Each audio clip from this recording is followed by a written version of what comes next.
left-wingers, liberals, you need to be fucking showing your opponent's guts on there, okay? You need to be gutting them.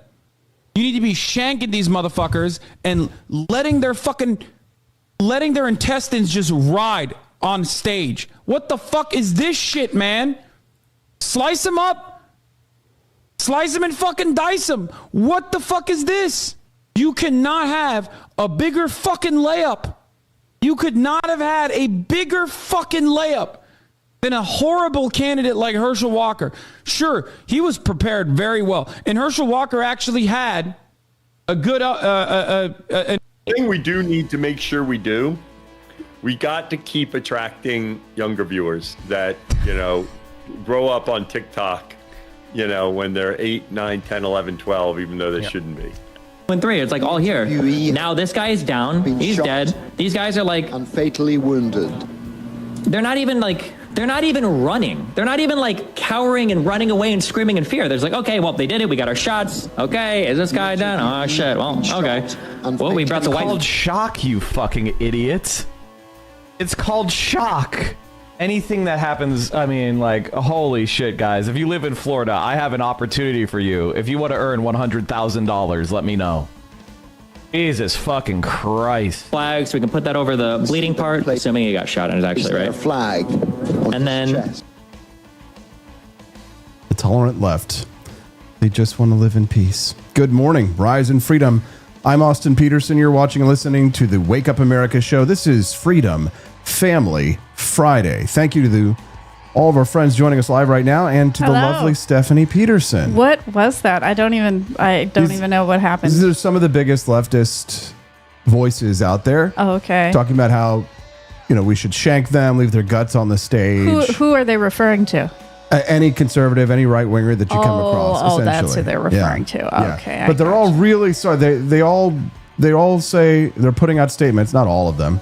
Actually, very few of them are putting out statements that political violence has no place in society. After calling for political violence, Stephanie, for so long, they now are, some of them, saying that they don't want political violence. Teachers are being fired all across the country. All these people need to be... I'm sorry, but I think banning people from the internet needs to become more of a popular thing, because people just don't deserve to be on the internet. They're just oversharing, being just so inappropriate. Well, the reason why that's obviously wrong, not just from a liberty perspective, but from a practical perspective, is that these people are showing us who they are. Yeah. We're now seeing all of the internet spreading like wildfire, and mostly it's teachers that are the ones who are saying things like that. But there's a lot of young people out there, heartless young people, saying things like this. Yo, they got Charlie Kirk, bro. I've never been happier. Never believe the reason I'm smiling. And it has nothing to do with Charlie Kirk. Nothing to do with Charlie Kirk. That nose ring, that says everything. I would say pour one out for Kirky boy, but I don't waste good beer on little bitches.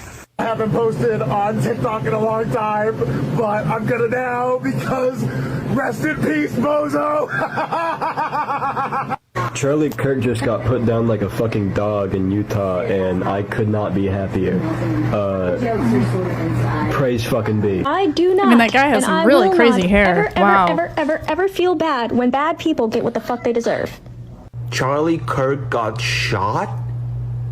That's awful. That's so sad. Hope he recovers well. I just heard that someone shot Charlie Kirk? Dang it. Shucks. I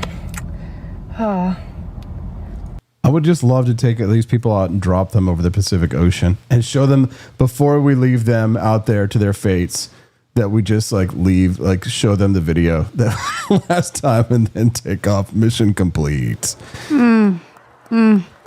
I don't know. I grew up with the internet, and I really don't like what it has turned into being. It's just disgusting. It used to be like a really positive place. And, like people, I remember 9/11 actually. I was on AOL Instant Messenger, and I remember when 9/11 happened, I had online friends in Virginia. We all came together, after the buildings, the airplanes went into the buildings, and we were all sharing our feelings together, talking to each other. There was none of this. I saw none of this. I've actually read a theory about why the internet has gotten worse, and that makes a lot of sense to me. And back in the time around 9/11, you had to be kind of smart to use the internet. Well, thank you. It's true. I mean, even when they were passing out the AOL online CDs, they were going out of style at the time, there was still a little bit, like, your grandma wasn't necessarily using the internet, right? There was a whole group of people who weren't using the internet. I remember that, like, the internet was kind of like seen as on par with video games. It's something that nerds do. It's not something that cool people do, spend time on computers. Oh, yeah. I had to keep my online friends on the DL with my school friends because they thought I was weird. Right. But now that we have mass adoption, what smart people have done is made it easier for stupid people to access the internet. And so now anybody can just turn on their phones.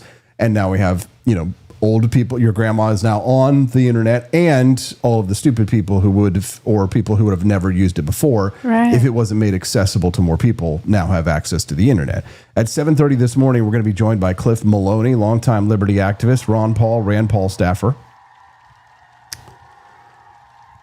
He's going to talk. He was tight with Charlie, and he's going to talk to us about his impact, his legacy, cancel culture, and what this means for the conservative moment. Then in the second hour at 8 a.m. Central, my brother Justin will join us. Yay.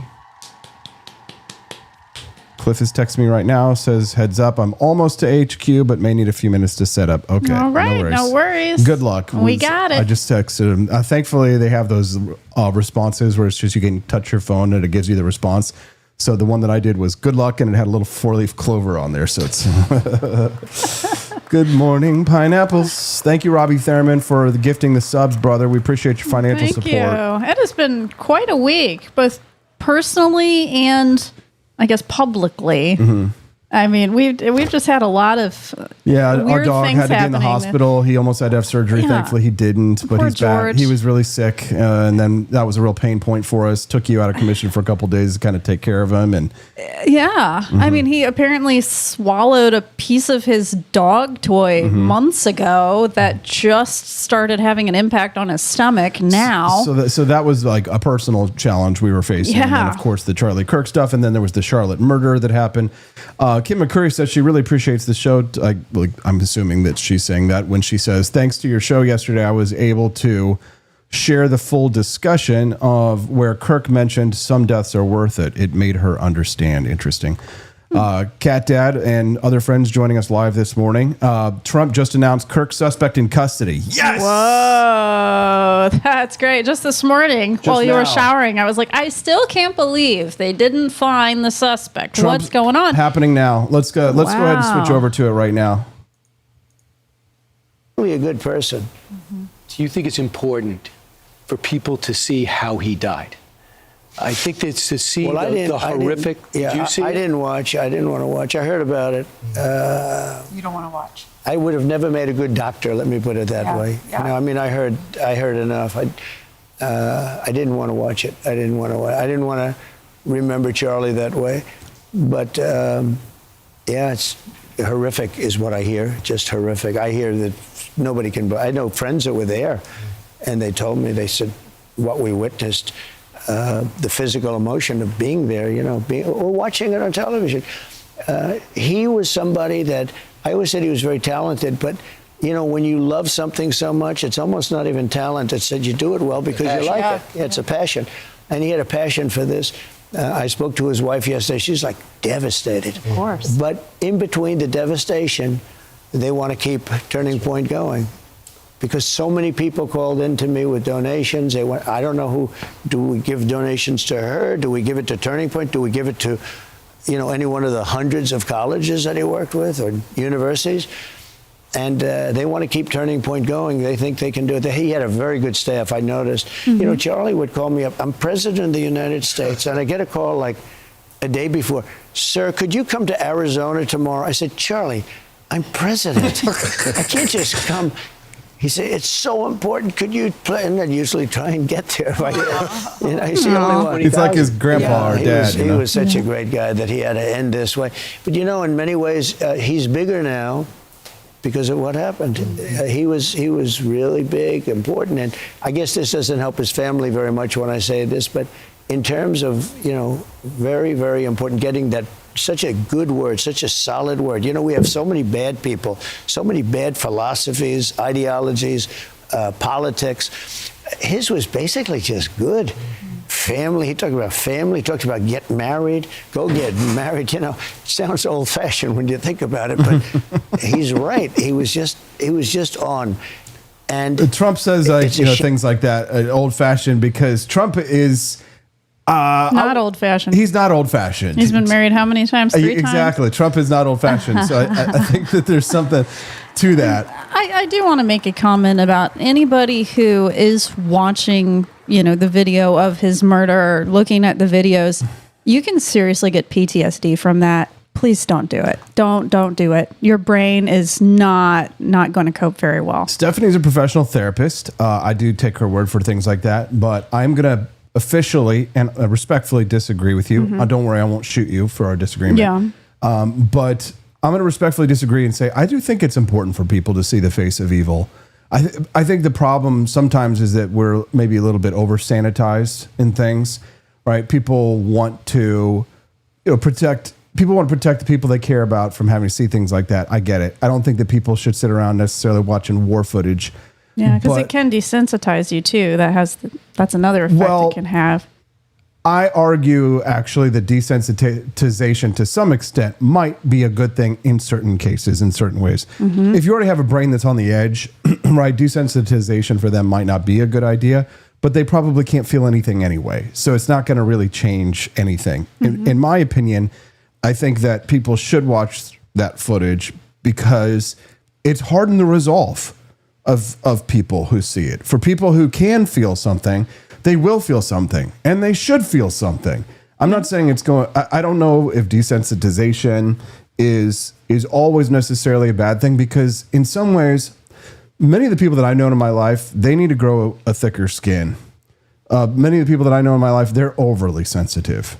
They're too sensitive, and so seeing things like that, I think, is important because, you know, if you teach a young person, say, self-defense, like, they don't know what it looks like to get your face bashed in, your face knocked in. They don't know what it's like, but like, you come into martial arts so that we can desensitize you.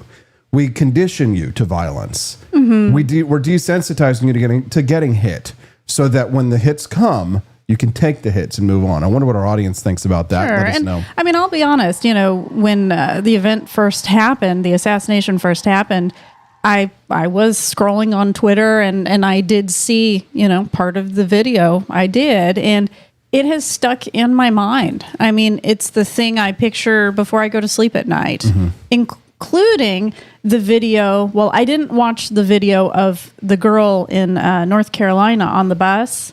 I'm glad I didn't watch that because I understand that probably looked very similar. Let's see if Trump's saying anything useful. Shooting the other day. And those are just 3 big events that happened in the last few days. Or that we learned about. The girl was killed in the attempts on your life? Yes. Well, one thing I do say, I mean, look, we have that maniac has gone through trial right now with a fantastic judge. That was the judge that realized that deranged Jack Smith was deranged, okay? She's a phenomenal judge. I don't know her. I appointed her, but I don't know her at all in Florida. And she's a, you know, really talented person. But I don't know her at all. Judge. How can you say something like that? By coincidence, she got that case. And, you know, he's like a wise guy troublemaker. Why are they not talking about the suspect? I don't know. They already probably did. That's okay. I've got the news report pulled up over here. So police have arrested a suspect in the assassination. This is breaking live news. In the assassination of Charlie Kirk. The typical pandering news. Just witnesses screamed in horror. Yeah, no shit. We know the story. Tell us the story about the freaking guy here. All they're saying is that the guy's apprehended. At least that's the latest news report that we have. It'll probably take some time for them to actually reveal his identity because they probably have to question him and you know, do their whole formal process. Cancel Court over in the chat says Trump is in such good spirits. It's strange. Well, he's probably happy because he's relieved because they found the killer. or at least alleged Yeah, killer. Trump is very matter of fact Yeah. about really scary things, and which is kind of crazy. But he's not a also, deeply- he's on another level in terms Yeah. of being the president. He's So not he's a seen deep- some stuff. He's not like a deeply emotional person, at least outwardly. Even after he was almost assassinated, he Yeah. responded in a not super emotional way. He kind of uses humor to deal with things. Here's the thing: talking about being thin-skinned and being desensitized, Trump, he's like the least sensitive person you can imagine. Here's the thing: that's a man. You don't build real estate in New York City, in Manhattan of all places, and not have a thick skin. Like he's seen so much. I mean, over the years, he's probably seen bodies himself, right? Workers that have fallen off of their things while he's there working on a hard hat, thing. Trump has seen some shit, so I don't blame him necessarily for being not that sensitive. He's probably a little happy right now because they got the guy. And frankly, you know what? As much as we love Charlie Kirk, the guy is president of the United States. He's got bigger fish to fry, right? He's got bigger things Right. on his mind. Hulk Hogan just died a few weeks ago. That was a friend of his. He's lost a lot of people in his life recently. And so he's used to it. At that age, and he's in isn't he in his 80s now? 70s, 80s. How old is Donald Trump? Yes. When you talk to people who are in their 80s, such as Austin's dad, 79. Austin's dad talks about dying and death in a normal way. But he normalizes the fact that he's going to die one day. And I think, Trump is probably in that mode in his mind too, where he's just like, you know what? Death happens. It's what life is about. Let's cut back in and see if they're saying anything important. Lawmakers, they see what happened. They see what happened to Charlie, and they're saying, what's going on with the political process? Now, instead of trying to get votes, you're trying to survive. There are lawmakers canceling their events this weekend. AOC on the left and a lot of lawmakers on the right saying, I'm a little concerned about doing a public event. As president, what do you tell them? Good question, Brian. I say you have to go forward. You just have to go forward. You watch, as closely as you can. You have, I have great people. I mean, I have people now much better and far more. All right. Well, again, they're not talking about he has the best security ever. Not so he really. Can say that. Doesn't seem like it. Better than the security we could get. That's for sure. It's so close. It was so close that it was him.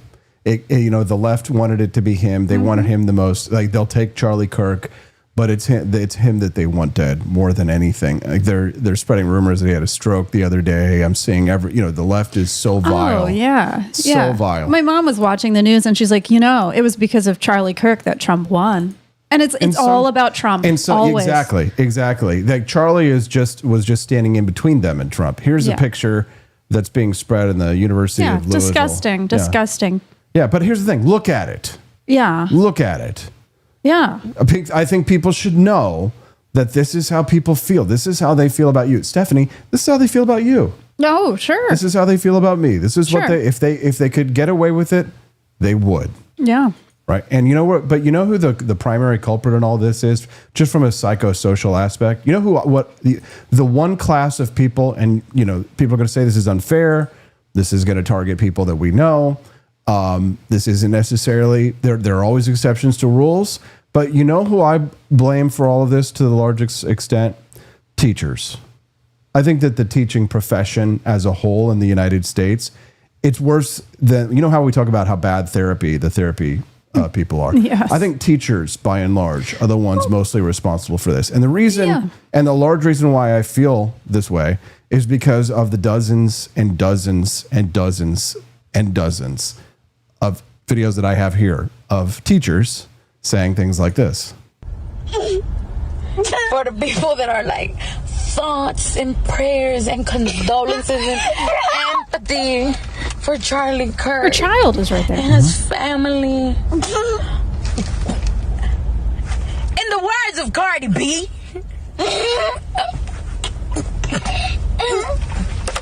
we don't condone white supremacy. Cheers. Cheers. Yeah, there's all of these, rumors going around about what Charlie Kirk has said about black people. I don't know truly what he has said about black people, but for some reason they think that he has said that, they're like subhuman and various comments. So, I don't know. I don't know. We're going to shake your hand, please. Sure. I'm proud of you. Thank you for doing this. Yeah, God bless you. God loves you too. Thank you. Oh, I just wanted to ask a question. Do you want to get shot? No, I'm gonna get shot. No. This is Lexington. Yeah. And you're about to piss a lot of people off. Yeah. So I don't know if you need views, but this specific idea that you have brought up, I understand everyone has their own beliefs, but when you wound up shot, I told you so. There you go. When you wound up shot, they told you so. And the thing that I have actually been focusing on is I've been on Charlie Kirk's wife's Instagram page quite a bit. Mm-hmm. And she made it quite clear that she knows that life is temporary. And she knows that her relationship with her husband is not going to be forever. Like, she writes that in her posts, and she makes sure to seize the day and really dive into each moment. And I love watching the more personal videos of them. Like, I was watching one of them just at the zoo, being normal people.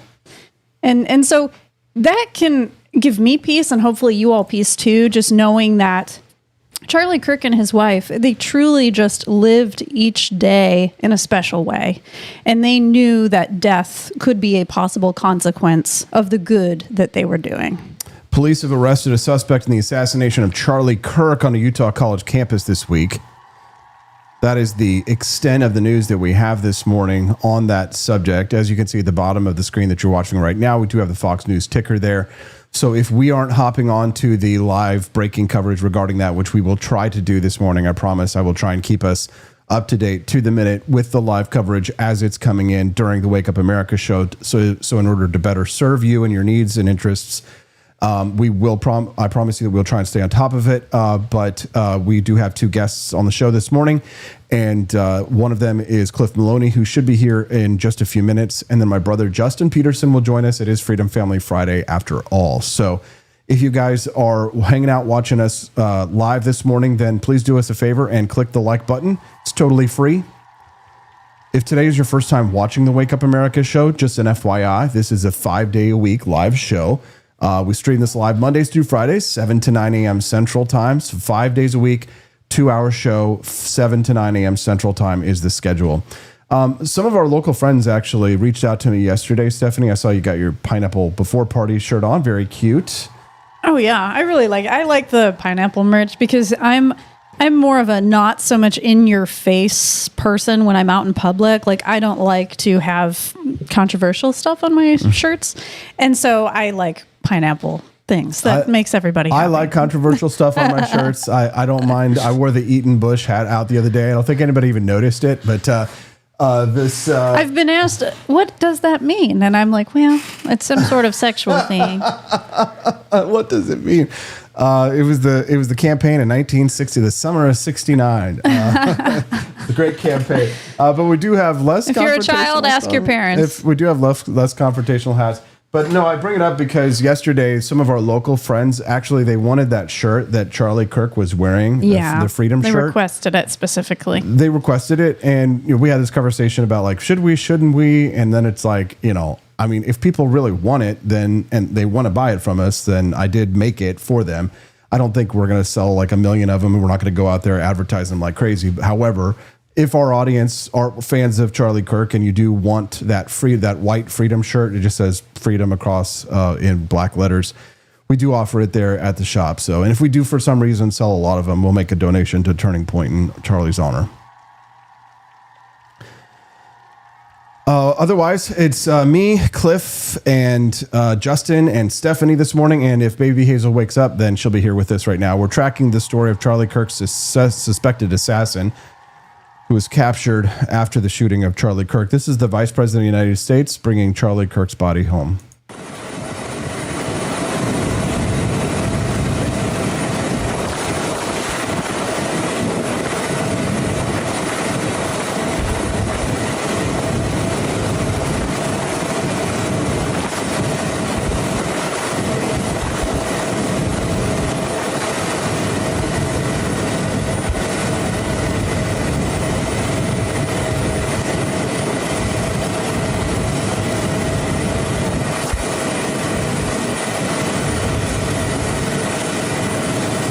Vice President J.D. Vance, who's walking alongside the casket.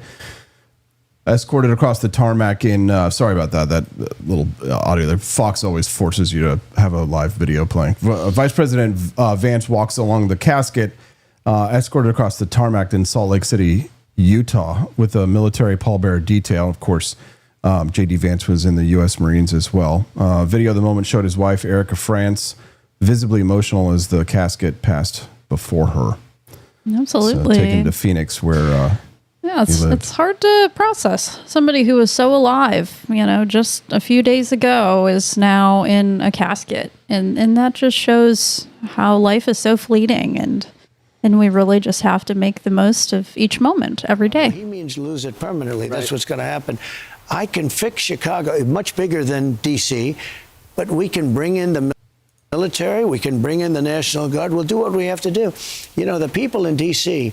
are so happy. They bring coffee to the National Guard. He's still not talking about the suspect. What is he talking about? I think that they don't have many details at this point. Right. I think it's what's going on. And they probably, when they invited him on, they probably had a whole rundown of things they were going to talk about. Well, he's going to be there for an hour. Didn't know that they were going to talk about the suspect in custody. Yeah, well, I think I think he's going to be there for an hour, and so I don't know. I don't know what the schedule is, but for an hour, I don't know if you can repeat the same news over and over and over again. So we're waiting for Cliff Maloney this morning to text me back so that we can find out if we can hear from him. He is texting me right now. He's rushing to his headquarters. He might need a few minutes to set up. So if you guys are looking forward to see Cliff, he should be with us soon. As soon as he comes on, we will go to a brief little commercial break, and then we'll come back. I'm Austin Petersen, Stephanie Petersen here, my sweet, loving, redheaded libertarian wifey. Hello. We're not doing bonus content today, guys, just so you know, just out of respect for Charlie. It's kind of hard to play dress up and to make jokes and be silly. But we will bring all that back on Monday and continue on, because I think Charlie would have wanted that. Nelson65 made a generous donation. Thank you, bud. We appreciate it. Thank you, Nelson. Yeah, it is definitely weird to experience happiness when everybody is so sad. Mm-hmm. Like on Twitter, every single post that you see is about Charlie, is about sadness. But I say, you know what? There's still good in this world, even when terrible things are happening. And it's so important to keep us sane, to at least think about those good things happening so that you don't get stuck in a deep, dark hole that you can't get out of. Mm-hmm. President Trump announced early Friday that a suspect has been arrested for Charlie Kirk's assassination. I think with a high degree of certainty we have him, Trump told him. Someone who was very close to him turned him in. There you go. Because they kept raising the reward, thanks to Tim Pool and others who donated money. Yeah, I think Tim Pool and Robbie Starbuck, they contributed $25,000 each. And then Bill Ackman, the billionaire, announced that he was going to make it $1 million. So wasn't that just exactly what I said this morning in the shower, Stephanie? Yeah. That I said some friend of his or some person who knows him is going to turn that guy in for $1 million. I don't care how socialist everybody becomes a capitalist when $1 million is waved inside their face. Just from watching Squid Game, I know that's fiction, but people will do anything for money, especially a large amount of money. They push people aside, even kill them for money. We are tracking the breaking news this morning that President Trump announced that a suspect has been arrested for Charlie Kirk's assassination. I apologize for whatever audio is playing right there, guys. Here we go. Sometimes they're radical because they don't want to see crime. They don't want to see crime. Worried about the border. They're saying, we don't want these people talking coming about the border? in. We don't what want are we you doing? burning our shopping centers. We don't want you shooting. I know. We're keeping an eye on it right now, but they're not talking about the apprehension of the suspect. We are tracking that story here this morning. I'm doing everything I can, pushing as many buttons as I can so that the 123 people who are watching us live this morning, thank you. Welcome to the show. Can stay informed as possible. So, talking about how Turning Point USA is going to continue, you and I talk about that from time to time because you are a figure, right? An influencer politically. And we talk about if you ever died for whatever reason, would you want for Liberty Shop, for Liberty Network to continue? And you always say yes. Of course. Because that would help ensure our financial stability as a family moving forward, right? Yeah. Our, meaning me and Hazel and any other children that we have. Well, and say like, we're building up these podcasts, we're building up all these other shows, right? I would want them, if they were having successful shows and they were building their careers, I would absolutely do that. I mean, there's a reason why I took AP. I took the A out of the, the AP out of the For Liberty shop because, and the For Liberty Network. It's not the AP for Liberty Network. It's the For Liberty Network, right? Because it needs to be, it's bigger than one man, right? Yeah. And I think Charlie understood that Turning Point USA, it wasn't the Charlie Kirk Turning Point organization. Right. He wanted it. He would have wanted us to continue on. He wouldn't have wanted us to take away people's gun rights, for example. I mean, I think what has just transpired is tremendously disturbing. It is the latest evolution instance of political violence in the United States, and it must end. What message do you have to your fellow lawmakers regarding the political environment? What message do you have to your fellow lawmakers regarding the political environment and the rhetoric that has been put out in the media? Beyond rhetoric, we need to talk about action, and we need to talk about, yes, there are words, but most importantly, we are in a job of leadership. We are in a job of action. We are in a role and a position where the American people are looking to us to do something about this. And every single day, people are dying due to gun violence in America, and every single day there are people in this building that continue to vote against doing anything.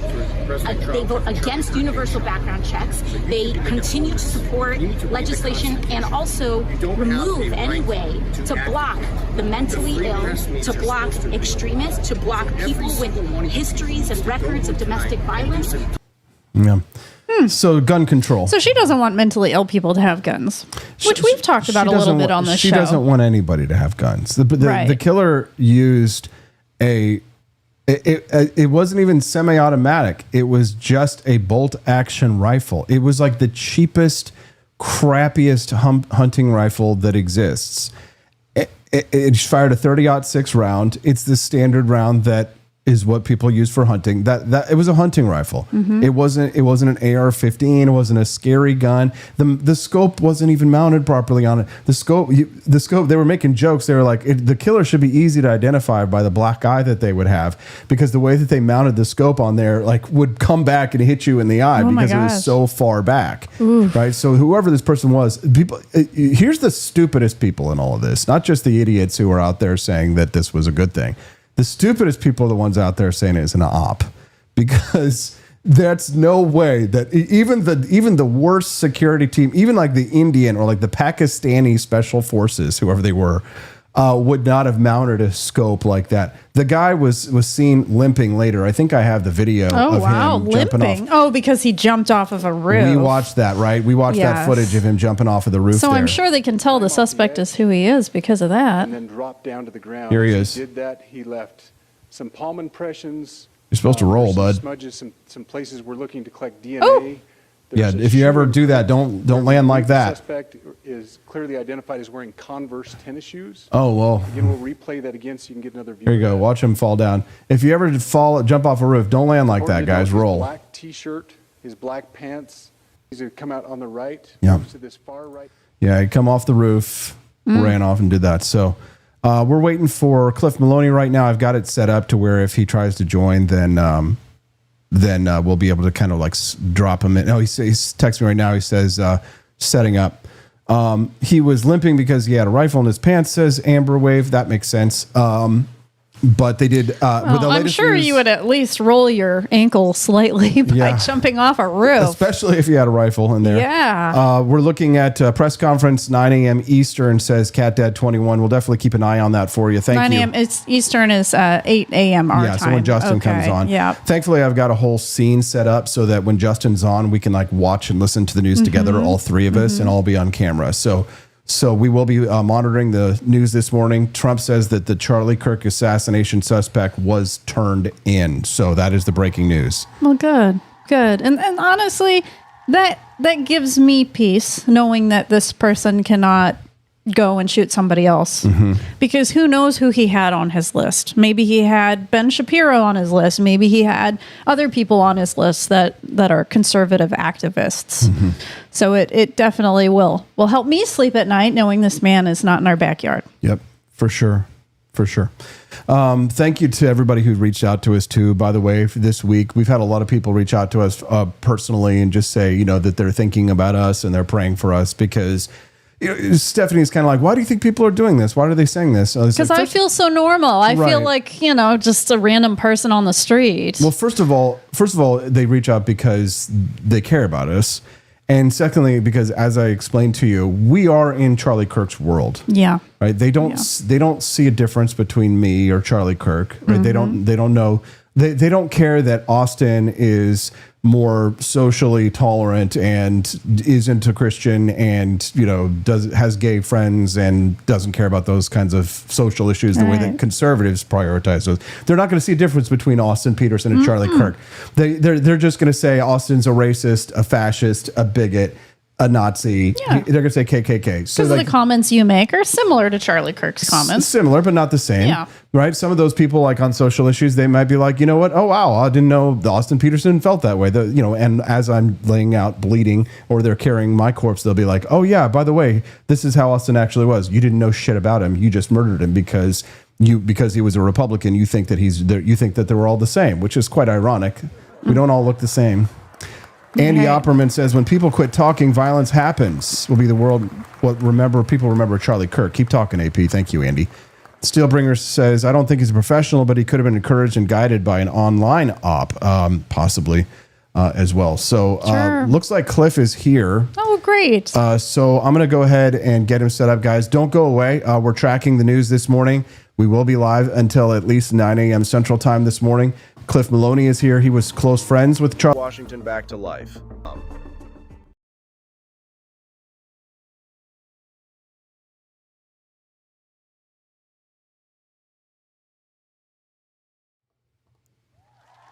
Oops. Hey, good morning.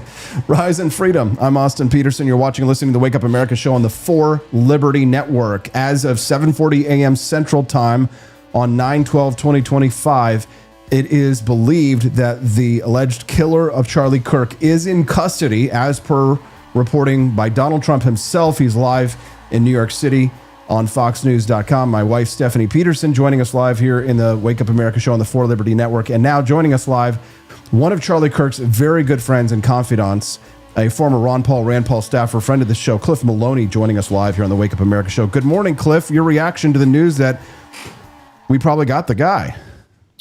Well, first, thank God. I appreciate you guys having me as always. Been a very, very difficult, let's call it almost 40 hours now, 38 hours.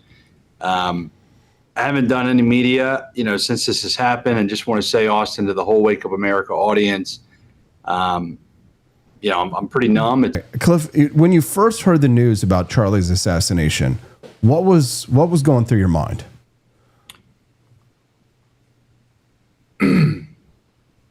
So I was with one of the original Turning Point Action donors and with one of the Turning Point spokespeople. And she had gotten a call, one of the spokespersons. She came back to the table and said they shot Charlie. And it was one of these just weird, right? It's just like you're trying to figure out what happened. What exactly happened? Get shot in the foot?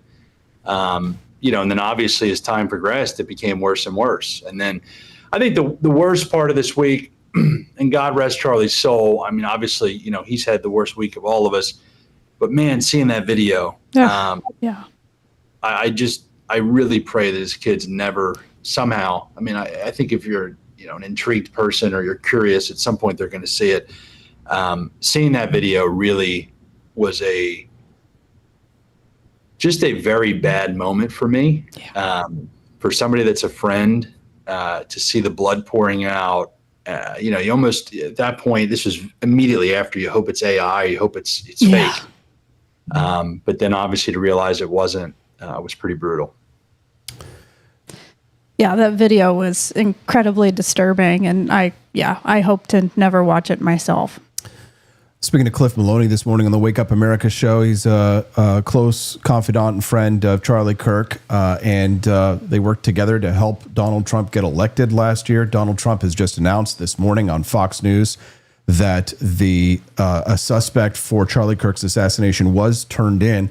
Apparently, it's by his father, with law enforcement sources saying that it is a 22-year-old Utah local by the name of Tyler Robinson. Trump says, I think with a high degree of certainty, we have him. Somebody who was very close to him turned him in. They revealed that it was the suspect's dad who related through a minister who was involved with law enforcement. Wow. Charlie was one of the most influential voices reaching young conservatives. And what do you think this means for his movement heading into 2026, Cliff? Yeah, look, I mean, everybody's trying to figure out, what's next for Turning Point. I think Turning Point's going to be fine.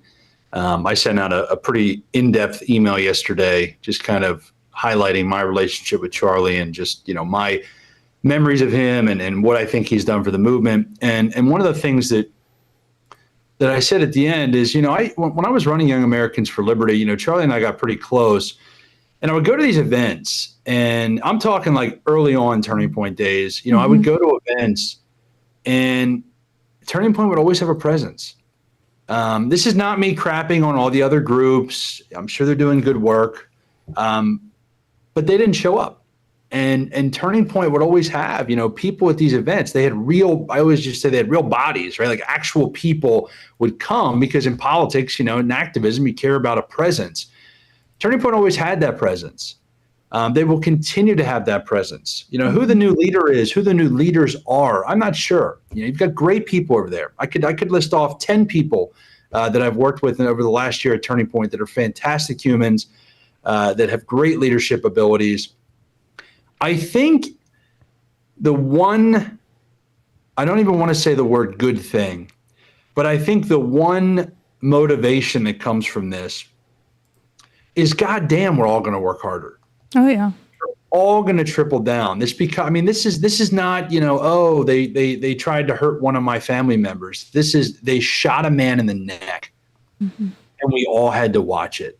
A guy that we all respected, that we knew was doing the work, a guy that we loved, a strong Christian. I mean, and even if you're a non-believer, like the guy said what he believed, and he believed what he said. Yeah. He's got a wife. He's got 2 young kids. I think for 2026, Austin, to answer your question, I've never been more motivated. I think this was a wake-up call to a lot of the influencers, a lot of the activists, a lot of people that aren't elected who always think like, well, I'm not elected, so I'm not in the public eye, right? I'm not in danger. I mean, for Christ's sake, there was a book. Justin Grice, my COO, was the first one that kind of jarred me on this. He said, Cliff, you're not Charlie, which is an insult. And of course. Yeah. He calls me, he says, Cliff, you're not Charlie Kirk, but I need you to be safe out there. Yeah. Because the distance you are from Charlie, is not as far. I mean, maybe there's 100 people between us, but the idea being that, just a couple of years ago, there's a book written, Raising Them Right, which is a hit job from the left on 3 people, Charlie Kirk, Candace Owens, and Cliff Maloney. Charlie and Candace, league of their own, right? I'm just the organizer. I knock doors. Justin said, yeah, but the crazy radicals don't get that. Yeah. They're taking their message. You all are Hitler. He says, you are Hitler. And if that's what they're thinking, you need to be safe. And that was just a jarring moment to think about that, to have 50 different donors and activists and volunteers texting me after this saying, you need security.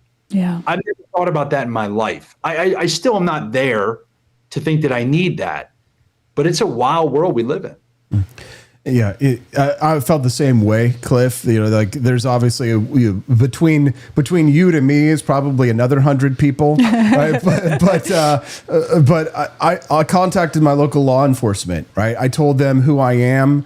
I gave them my address. I said, hey, listen, you guys probably need to know that there's probably way more important people than me. However, I do a 5-day-a-week show. People know who I am. I've run for office before. I have enemies. I've gotten threats. I appeared on the Occupy Democrats Facebook page last week. So I've been getting thousands hateful comments, angry voice message, transgender people sending me, messages saying that I should be put in camps, death threats. My phone was blowing up last week, and this is all before Charlie was murdered. Stephanie and I were in the car with the baby on the way home from the Renaissance Festival, and my phone starts blowing up from all these private numbers. And it's, I answered it once because I was like, all right, I'm just going to hear, what this crazy person is going to say. And they immediately launched into expletives. So I had to turn it off because my wife and my child is in the car. And then they just continued to continue all these violent actions. So I called local law enforcement and I said, hey, listen, if you get a phone call that says Austin Petersen's gone insane, he's murdered his wife and child, he's taking hostages and stuff like that, call me. Here's my number, just call this phone. This is my phone number, right? And if this happens sometime between 7 and 9 a.m. Central Time, then it might be that I'm being swatted and they're trying to execute me by cop.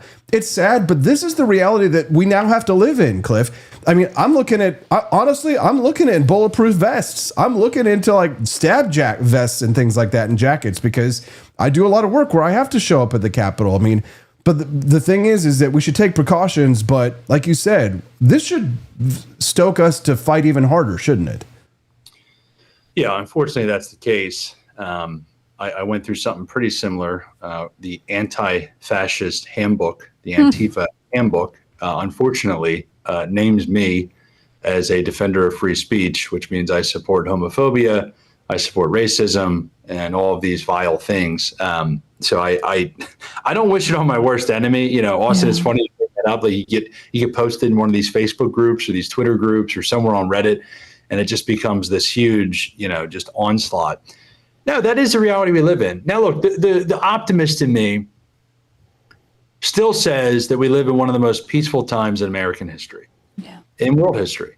I used to say this when I worked for Rand at 16. I remember I ran into Bernie Sanders on the sidewalk, and he was just walking to get a breakfast sandwich, or like he had like a Einstein Bros like breakfast sandwich, just walking back with. And for anybody listening, and I don't want to demonetize you guys, so please, this is me speaking not on my behalf, but I realized like if a bad person wanted to do something, they could do it. Oh yeah. I kind of came to that conclusion that like, I honestly, in a weird way, feel as if we're blessed that there isn't more violence in this country, because I think bad people can do bad things. So I try to stay optimistic about that and think, like for the most part, we have decency in society. But as the left, and even on the right, but mostly the left, continues this rhetoric of just Trump's Hitler. Well, guess what? If you helped Hitler get elected, you deserve to die. That's their message. Yeah. Why deserve to die? Do good people? No, it's completely heinous that they continue this rhetoric, and then Schumer and Hakeem Jeffries, and they all go to the microphone and say, "Oh, well, we condone violence." It's like, buddy, pick a lane and figure out where you are. But no, I mean, I try to be optimistic. For you two, Austin and Steffi, for the baby. I mean, like you have to be, right? Like you have to look at the positives. But I just think, you've got to also protect your family. You've got to protect yourself. And that's the world we live in. Yeah. If Charlie were here today, what do you think he'd say to the young people who looked up to him, who are now grieving and maybe feeling kind of hopeless, or maybe some of them feeling even more radicalized? What do you think Charlie would say if he could say his goodbye? Do the work. I think that's probably the most powerful 3 words he said to me. He said to a lot of activists, do the work. First time I went on a show, we were announcing the PHA, similar to, coming on your show to announce it here. Mm-hmm. And that's what he left me with. He had a lot of great words. Cliff Maloney, great American patriot. Working in Harmony in Pennsylvania. Aww. Cliff, but ending it with do the work was pretty awesome. Cliff, do you have any other like personal anecdotes or stories about Charlie? Maybe something that you've never told anybody that you spent time together. Is there anything fun or funny or interesting or profound that maybe you can share with us? Yeah, so it was fascinating. I'll share this. This is more of a turning point inside joke. So they asked me to come speak at their student activism summit, which was in Tampa last month, maybe a couple months ago. And it was funny because I had 15 minutes to give a speech about what we did in PA, our relationship with Turning Point.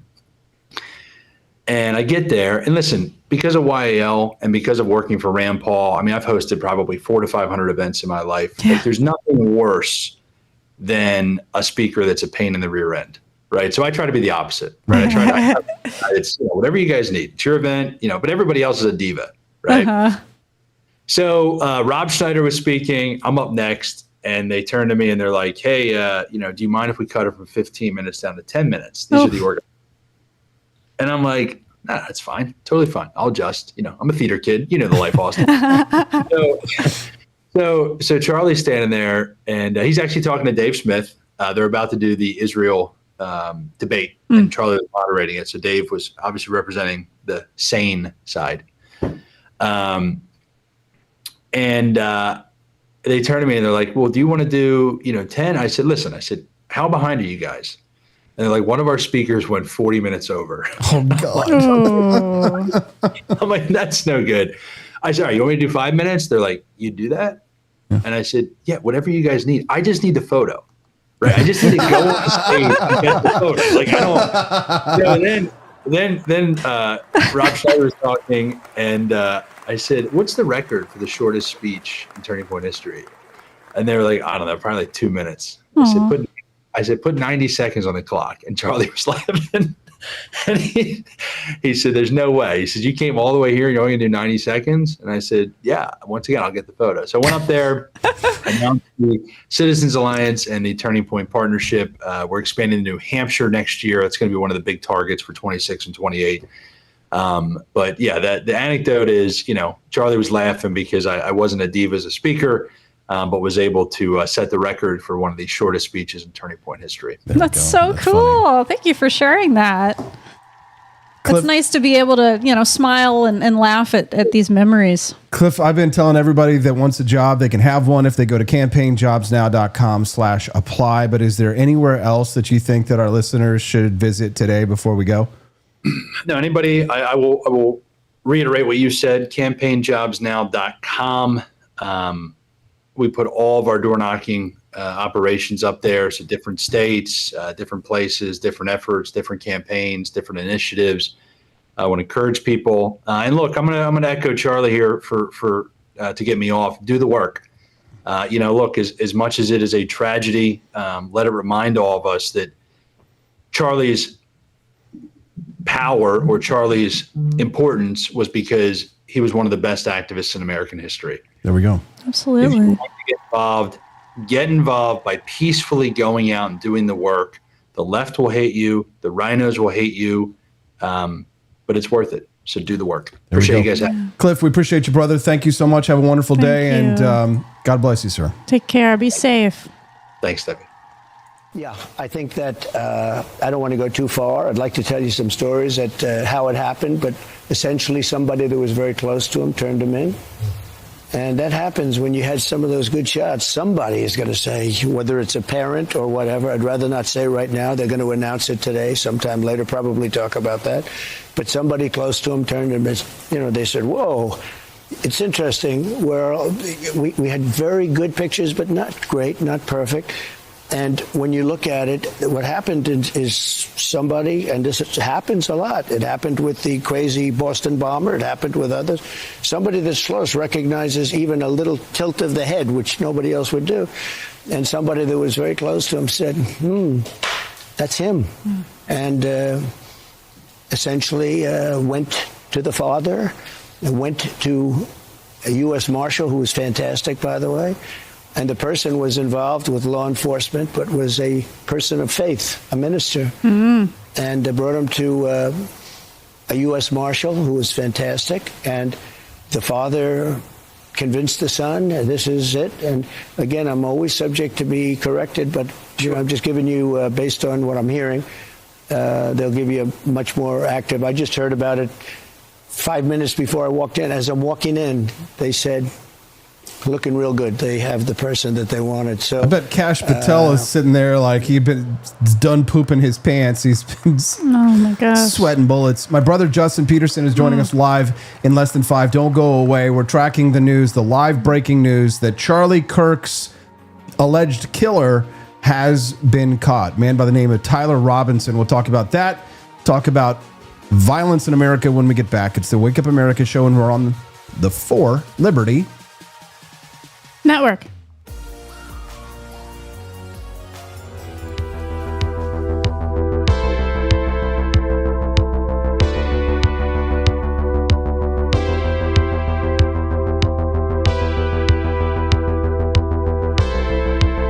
Are you tired of the strange radioactive effects of leftist culture?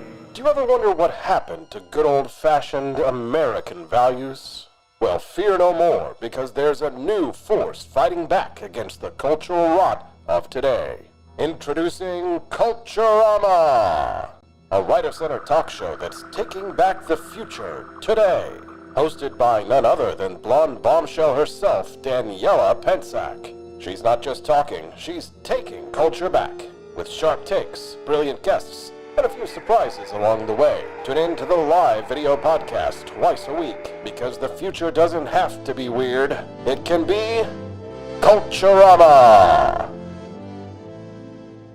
If there wasn't going to be somebody who was a fiery champion of liberty, somebody who would get out there and who would be aggressive, and if they wouldn't do it with more fire or passion than I had, then I would go and I would fight this battle for us. I've fought for the principles that we all share. Parties tend to be secondary to me. We're here because we believe in the principles of liberty. I am not a perfect messenger, but I think I'm a damn good one. This is a replica of our first president's flintlock pistol. You have my full support, my respect, and my gun.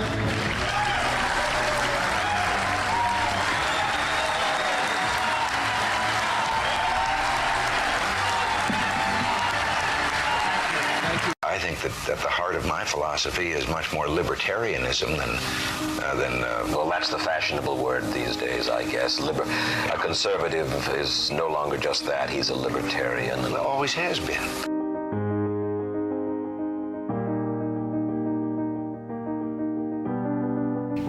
Yet any time you and I question the schemes of the do-gooders, we're denounced as being against their humanitarian goals. They say we're always against things, we're never for anything.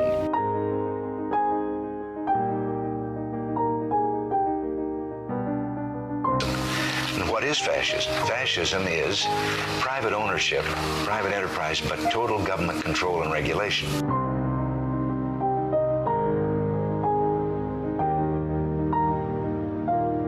Well, the trouble with our liberal friends is not that they're ignorant. It's just that they know so much that isn't so.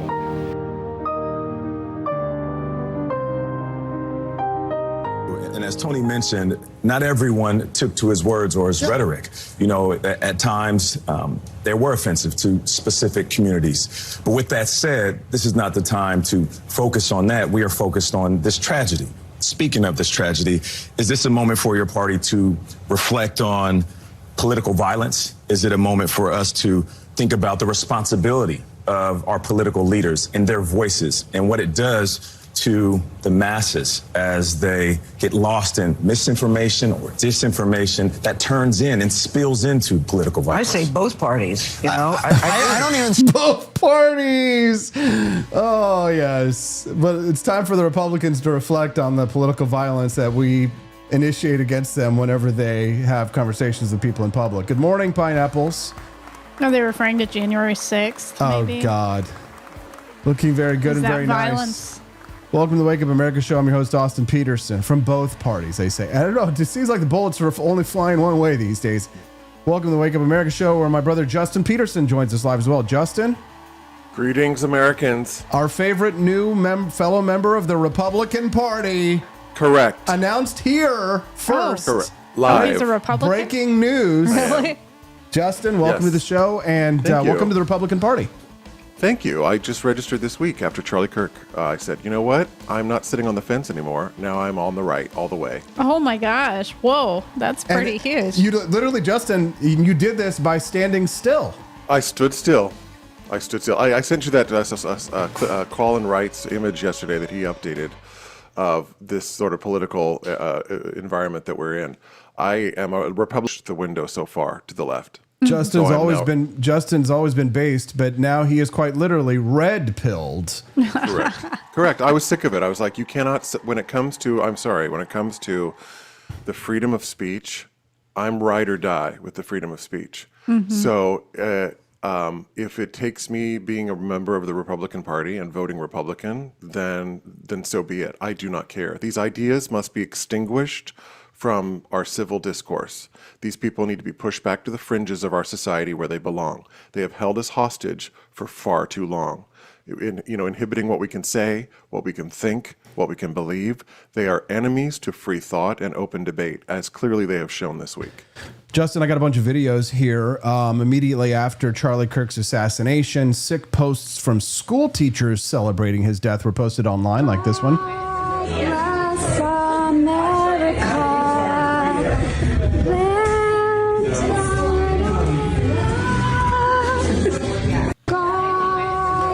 Right there. So, oh God. So, do you also notice these are also disordered women? Do you also notice that much of this is disordered women? I do notice that. I notice. As a matter of fact, I notice it every freaking day. Disordered women who can't sing. They need some voice lessons. Yeah, well, I wouldn't teach them because I don't teach communists. No offense, but it sounds like some fucking commie gobbledygook. I'd say, I'm seeing a lot of these teachers getting fired, and a lot of these officials and people who are making these statements getting fired. And I say, you know what? When you consider the alternative of a bullet in the neck, I'd say they got off pretty easy. Yeah. I'd say they got off pretty easy because now that political assassination is on the table, any human being in this country has a target on their forehead. Just say the wrong thing, and you could eventually be assassinated. And that's the kind of because Charlie wasn't a politician. He not at all. He was a civilian. He was a civilian. Yeah. All his whole shtick was, and he got lambasted for South Park for it, was that he sat down and had civil conversations with people. He did the one thing which is a liberal. This is a liberal value, y'all. Open debate and free inquiry is a liberal value. It is what our country is founded upon, the idea that you can, and here's the other thing that I don't think people understand. You can have the most odious, hateful, disgusting, vile, revolting beliefs and still have the right to your life in this country. We don't kill people for disgusting beliefs, even if we hate them. Whatever happened to, I may not I may disapprove of what you say, but I'll fight to the death to protect your right to say it. Mm-hmm. The people who are fighting to the death now, they no longer exist. Those people don't exist anymore. Mm. So I'm just saying, bullets fly two directions. Justin, I've got just a wide array of video clips this morning, and the majority of these video clips of people celebrating this are public school teachers, nurses, and airline pilots, shockingly enough. And therapists, too. Let me just say, and therapists. Yeah. Therapists. A Greenville, South Carolina teacher placed on leave after making remarks celebrating the assassination of Charlie Kirk, saying thoughts and prayers.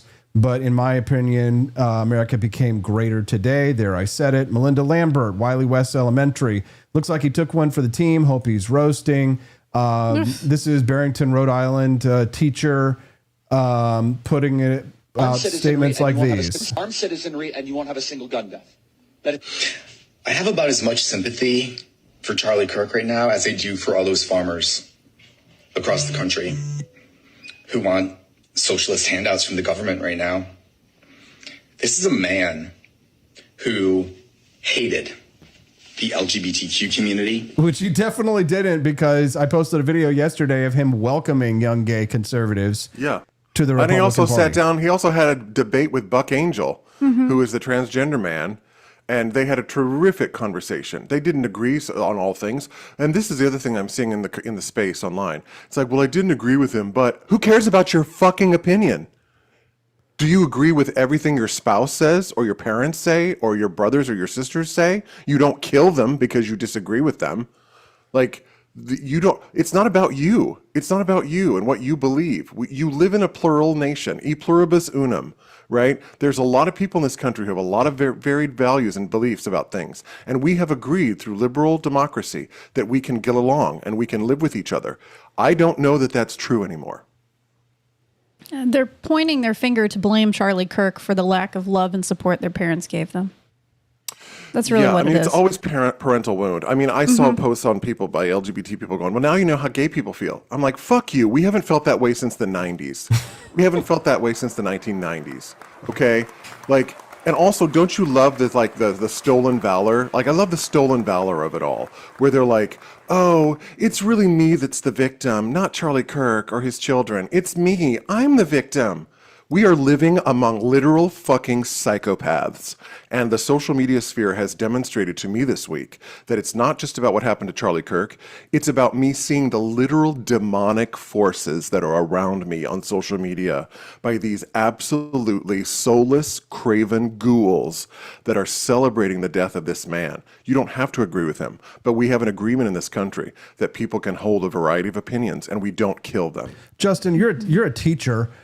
To what do you ascribe the vast number of American school teachers who are celebrating this assassination?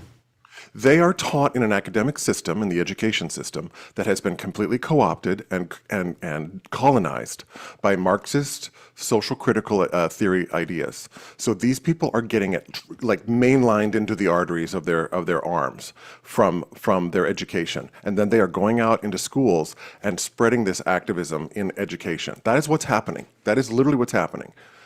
It's starting in academia. So if we honestly, you said, Austin, brilliantly at the start, I think, of the show, we need to place the blame for a lot of this in the academic institutions where these ideas are being fomented and shared. And he was on a college campus, what is supposed to be a location of open inquiry, open debate, where people have good, good faith discussions about things. The academic institutions in this country need to burn to the ground. They need to be completely destroyed and burned to the ground. All of them. Wow. Vince Mamo says, your brother's so eloquent. What a great guy. Tell him I say hello. Yes. Thank you, Vince. Who? Vince, remember from the wedding? Oh, I love him. Yeah, Vincent Mamo. Yeah. So my Italian brother, my Italian... fratello italiano. Yeah, and I think therapists come from the same angle too as teachers, because in their academics they learn about you have to, always show support for LGBTQ. You always have to be culturally competent. That's above anything else. So they're coming from the exact same academic brainwashing. Well, and I'm sorry, but the LGBT community is being used as literal cannon fodder to push these ideas, because LGBT people sort of provide a sort of destabilizing force on a culture, because we are not in the norm. We are outside of the norm. But the communists have seen that and said, ooh, look, here's a destabilizing force that we can use to push our revolution. So what they're going to do is they're going to use the LGBT community to foment their very far critical leftist ideas. Once the revolution has occurred on the left, guess who's going to be the first people lined up against the wall? The LGBT community, because we have served our purpose in the fomenting of the revolution, and we will no longer be necessary, because we will provide too destabilizing a force for the next level of the revolution, and we will all be exterminated. We will have served our purpose, and we will be eliminated. It's like that meme where the liberal guy, left guy, is saying, "I thought that I was going to be writing communist poetry, slam poetry," and the actual communist with the gun is like, dig the fucking hole. That's right. It's not going to be what you think it is. It never was. It's like no, they don't teach you about the Khmer Rouge or Cambodia or Pol Pot in schools. I was just telling Stephanie the story the other day. She's like, Khmer Rouge, what's this? I'm like, I had to explain, day zero. Not her fault. Most people never came into contact with I didn't learn about that in social work school. No, they were focusing on other things. Day zero, where they actually, I was telling her they murdered people who had glasses because they thought they might be intellectuals. They took them out, put them out in the rice fields to pick rice, saying we're starting civilization over. It's this utopianism that they have, that they can make a better world, that they think that they can perfect humanity. Oh, there's a guy Also, coming to what the do they podium. think what do they think the hammer and the sickle are? What do they think the hammer and the sickle are? It's not a paintbrush and a microphone. You're going to be doing hard manual labor in communist regimes. Yep. I just want you to know, Justin, that there's supposed to be a press conference that the FBI is going to give. I think they said it was at 9:30. Yeah. So that's about 15 minutes from now.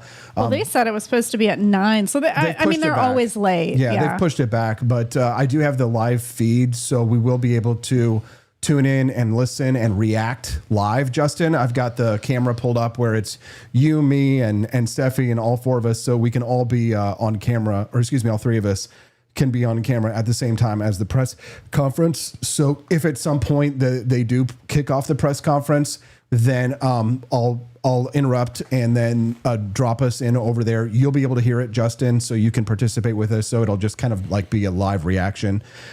President Trump has announced that Charlie Kirk's alleged shooter has been arrested. I do have the audio, the video for that. I know a lot of people, like, they just kind of tune into shows sometimes. They're not watching like the whole 2 hours live. So let me just play that clip in just a moment. And then, Justin, I want you to react to this. Take a listen. Essentially went to the father and went to a U.S. Marshal, who was fantastic, by the way. And the person was involved with law enforcement, but was a person of faith, a minister. And brought him to a U.S. Marshal, who was fantastic. And the father convinced the son, this is it. And again, I'm always subject to be corrected, but I'm just giving you, based on what I'm hearing, they'll give you a much more active. I just heard about it 5 minutes before I walked in. As I'm walking in, they said, looking real good. They have the person that they wanted. So you have breaking news, don't you? Huh? Thank you. Always have. Essentially went to the father. So they think that it was his dad who turned him in. Good job, Dad. Through a minister, which is a really interesting turn of events, since this is all over someone's religious beliefs, ultimately. Justin?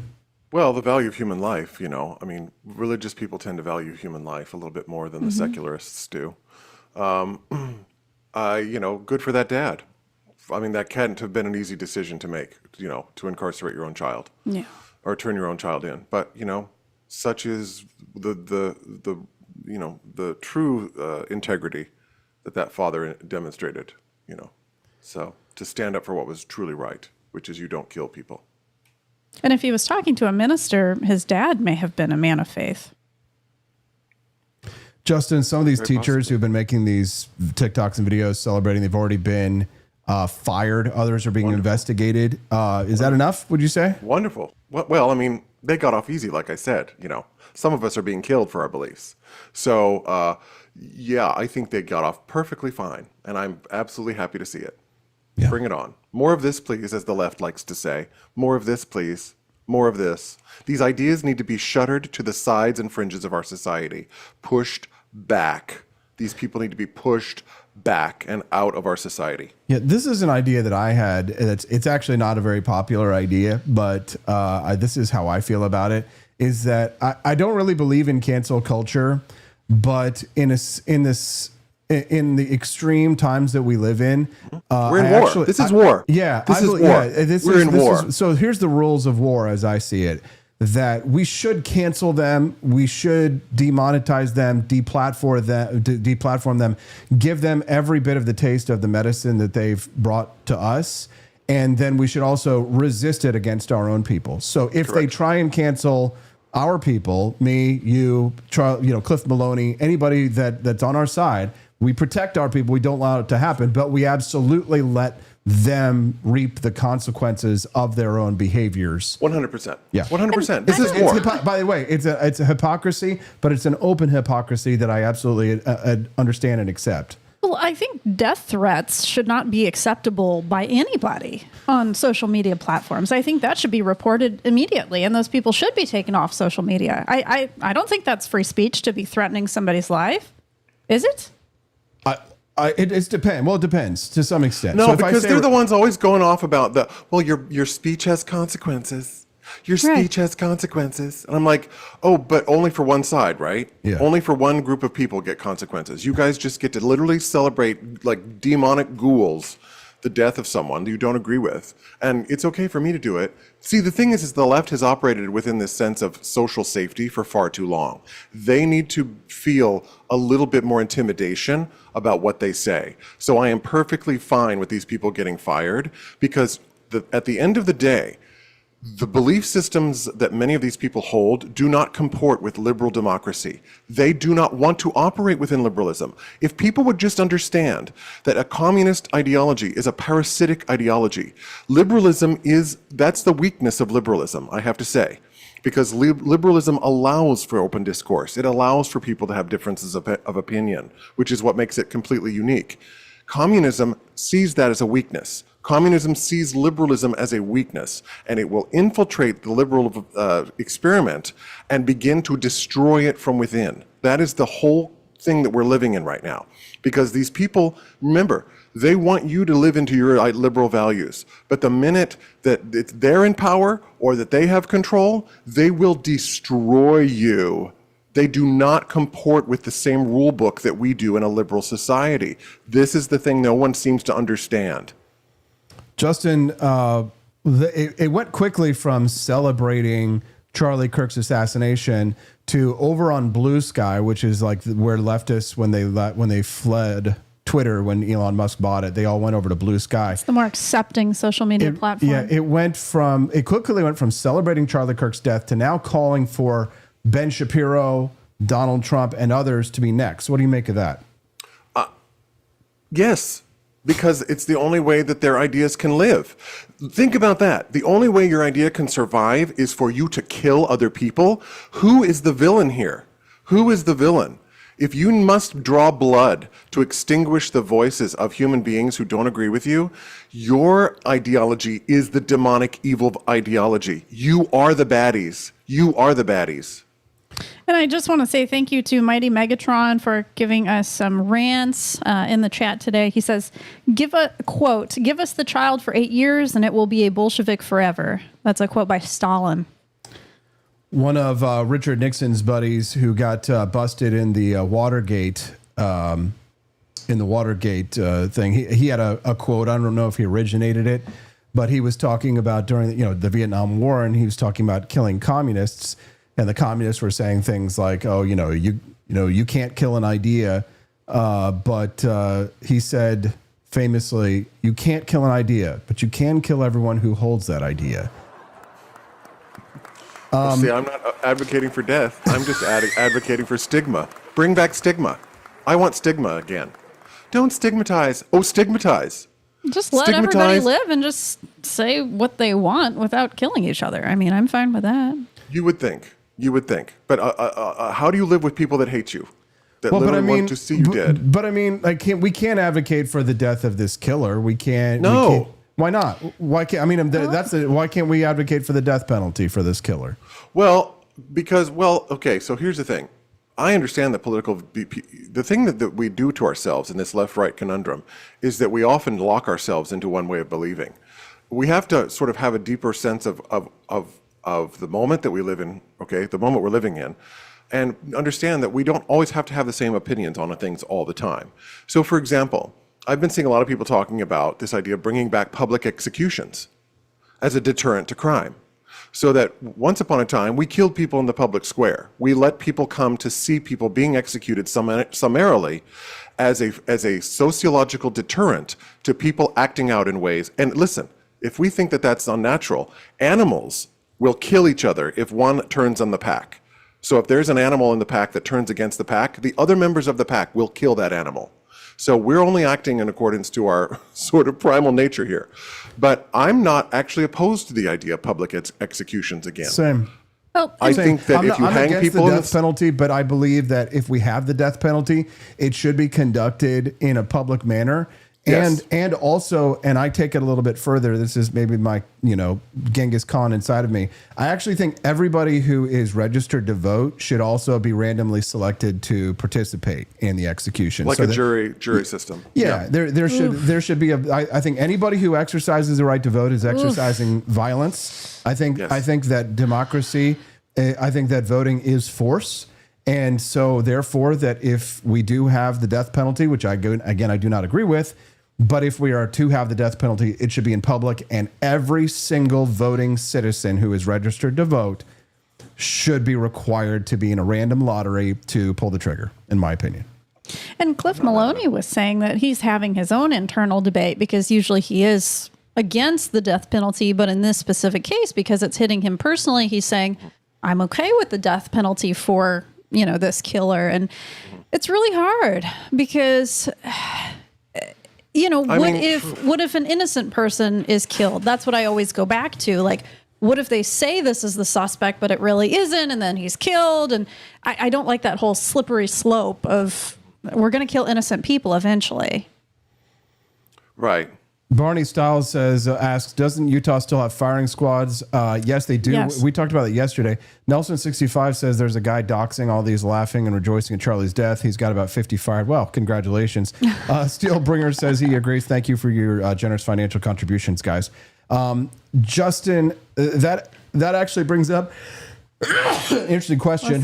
We are watching, by the way, for the audience. Let me just read. The photographer just came in, so it looks like something's about to happen. Yeah, so we're just like minutes away from the FBI's press conference talking about the killer. When that happens, we are going to switch over to that coverage, and we will do live reacting to that in real time. So keep an eye on us here on the Wake Up America show. Don't go away. If you've been wanting to watch the press conference, you will be able to see it here. But we are going to live react to that. Justin, in regards to the death penalty, I actually think the firing squad is the most humane method of. I do. From what I think the guillotine is the most effective because it's the swiftest and fastest. So And that's why thank you to Steelbringer. Yeah, he says he agrees. I'm not sure what you agree with exactly. Maybe with the public executions. Yeah. Yeah. See, I'm a woman. We're just so bad at the whole death thing. I have too Well, I many don't like it emotions. either. Listen, Austin, I think I would agree with your sentiments. The state should not have the power to take your life. Right. Yeah, I don't think it should. Yeah. But it's like, but that's then if you, it's like, well, then who gets to? Because then lynches happen. Have you seen the guy in the airport whose son was molested by this guy, and they were transporting him to another location, and the father was at the payphone and turned around with a gun and shot the guy point blank in the head? Well, there you go. Well, good. I believe in self-defense. Well, that's not self-defense because he was in custody, and the father he had raped and molested his child, and so the father came while the molester was walking by when he was in custody. He shot him in the head. Sure. Yeah, things like that don't bother me. But I will say that when I say I don't believe in the death penalty, people always say they think about that in the government concept, but I absolutely believe that if somebody right there at that point had a gun, and even if he was fleeing, they absolutely should have shot him right there in the moment.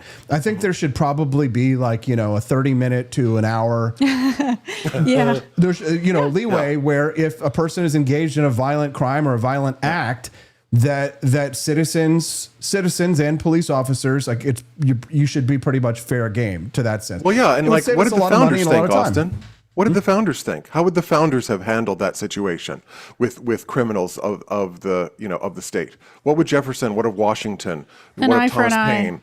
What would they have said? I mean, would they have been like, "Oh no, we have to just put them away forever and ever"? I mean, did they? I mean, I know that they started the idea of not cruel and unusual punishments, which I think is completely in accordance with the liberal project. But what did they think? Do you know? Well, I know George Washington would take clippers and he would clip the toes off of slaves who would run away, but they didn't think that slaves were people, so it's a tough one. But so, yeah, it's hard to say. Cruel and unusual punishment, I'm not sure. Again, the Founding Fathers said a lot of things that they did the opposite of, so they had high ideals that they didn't always live up to, which is completely normal and a human thing, but... Yeah, because now our government dollars are going to go towards paying for this guy's food and his lodging at the jail. So, or same with the guy that stabbed that girl on the bus. We'll pay for him now for the rest of his life, unless they pursue the death penalty. Yeah. The problem, of course, is that the death penalty, ironically, ends up being more expensive because of the lengthy process of appeals, which is a right. And Charlie Manson spent his whole life in jail. Yeah. I think the death penalty can be rewarding to an evil individual as well, because then they get to be put out of their misery in a peaceful manner. Whereas the person they killed obviously suffered. So it's like, I want this person to suffer. Let them live every day in a cell, not being able to be free. Mm-hmm. That is suffering. Evan Rowan says that pedophile guy that got murdered, I guess killed. He was a martial arts instructor. I remember that. He was like a real creepy guy. He used his martial arts classes to get close to kids. Oh my gosh, that's disgusting. Yeah, every year they have like a celebration for that dad who did that. I think he did go to jail, but it was like very, very short amount of time. Yeah, at least he can sleep every night peacefully. Yeah. Knowing that he did the right thing. Wasn't there a story too in North Missouri or maybe southern Iowa about the one guy in the town who was the bully that everybody in town hated, and then one day on a bright day in the middle of the afternoon, Missouri, somebody shot him in the street, and because the entire town hated him, nobody said anything about who killed him. Like it was like a tacit agreement amongst the entire town that we're all going to get rid of this guy. And no one's going to say a damn thing. And they've never figured out who did it to this day. Who did it? He was like the town bully. He abused people, beat them up, robbed them. He was like the most aggressive guy. There's a really good documentary, maybe 2 or 3 even on YouTube that you can watch of that guy. And he was in Missouri. Oh, I want to watch that. Yeah, somebody shot him down in the streets, and then the police were investigating it and being real tough on the town, trying to get people to talk, and nobody would talk. Nobody said a word. Nobody said a word about who it was. So see, that's where I say, like, just because someone can be punished for something they do doesn't mean that they're immoral. So like a father who kills the, molester of their child, he's not immoral. I think he's a good person for doing that. Mm-hmm. So I don't look down on people like that whatsoever. Kermode Bear says, I believe in the death penalty if Muhammad touches my goats. Kermode, only you can eat your goats, I guess. Thank you for the financial contribution, brother. Arvolt says, I have an idea. Instead of the death penalty, we put them in prisons with swimming pools, a theater, and other amenities, but we convert the showers into gas chambers. What? Been done? Okay, Arvolt. Jury nullification, says Entropy Nomad. You're welcome. Thank you. We're standing by the way, on the FBI's press conference. We have it pulled up, ready to go. If you were saying to yourself, I'm not going to watch the Wake Up America show when the press conference comes on, well, joke's on you, because the press conference will be on here. I've got it ready to go. So do not leave the Wake Up America show this morning, even if you're saying to yourself, oh, I want to stay attuned to what's happening in the news. We are attuned to what's happening in the news. So it's not just silly shirts and cute redheads and newly registered gay Republicans. Where else are you going to get this in the morning? I'm just asking. That's right. You're not going to get it anywhere else. So you better stay right here on the Wake Up America show, because we will be offering live coverage. We are covering the news story this morning. Breaking news that the alleged killer in the Charlie Kirk assassination has been captured. A man by the name of Tyler Robinson. President Trump announced early Friday that the suspect was turned in by his father. Trump says, I think with a high degree of certainty we have him.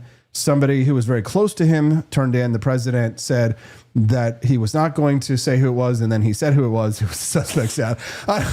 Wait, what?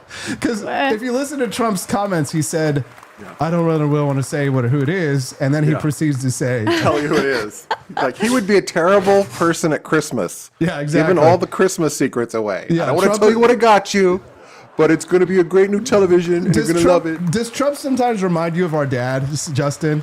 Yes. Yeah, he does kind of, doesn't he?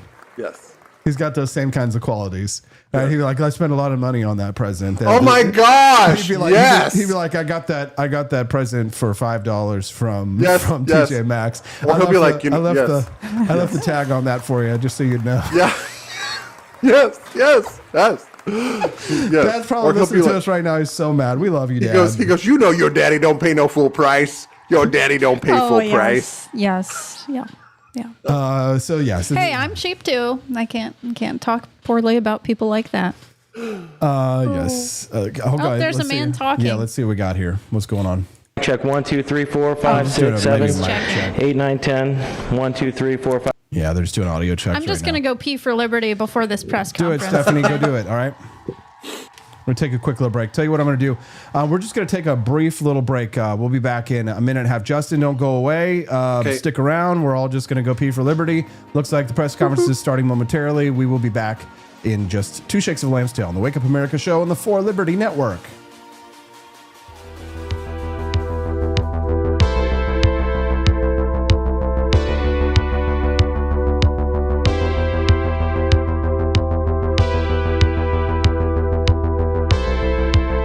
Are you tired of the strange radioactive effects of leftist culture? Do you ever wonder what happened to good old-fashioned American values? Well, fear no more, because there's a new force fighting back against the cultural rot of today. Introducing Culturama, a right-of-center talk show that's taking back the future today. Hosted by none other than blonde bombshell herself, Daniela Pensack. She's not just talking, she's taking culture back. With sharp takes, brilliant guests, and a few surprises along the way. Tune in to the live video podcast twice a week, because the future doesn't have to be weird. It can be Culturama. If there wasn't going to be somebody who was a fiery champion of liberty, somebody who would get out there and who would be aggressive, and if they wouldn't do it with more fire or passion than I had, then I would go and I would fight this battle for us. I've fought.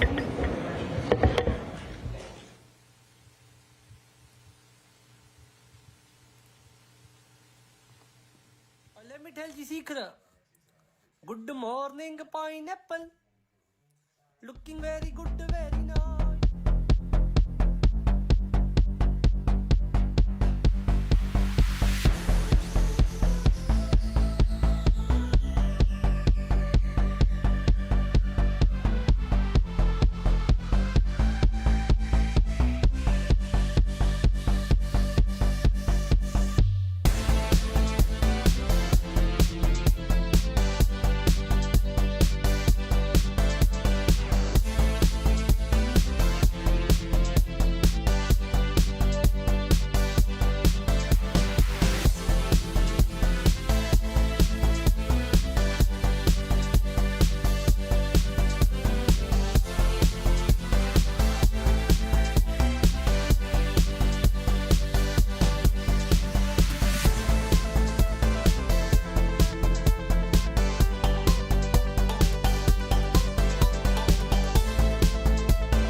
Coming back. Welcome back to the Wake Up America show. Austin Petersen here. Graphics looking sharp. Did they get an upgrade?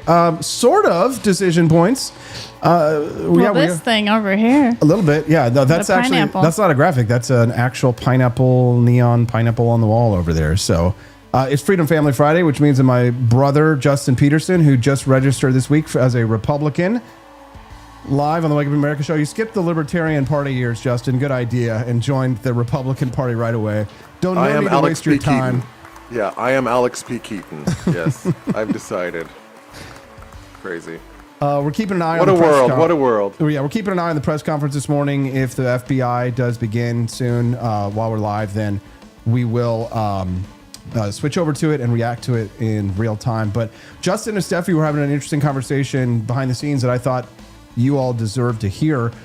Stephanie is a licensed therapist, and some of the videos that we've been seeing are therapists who are delighting in the assassination of Charlie Kirk. Seems like the opposite of the kind of thing that therapy would do. Justin, would you and Steffi just kind of reiterate what you guys were just saying, if you wouldn't mind? No, I was just saying, I was watching a conversation last night about several therapists who were in discussion about what's going on culturally and in this past week and how people are reacting.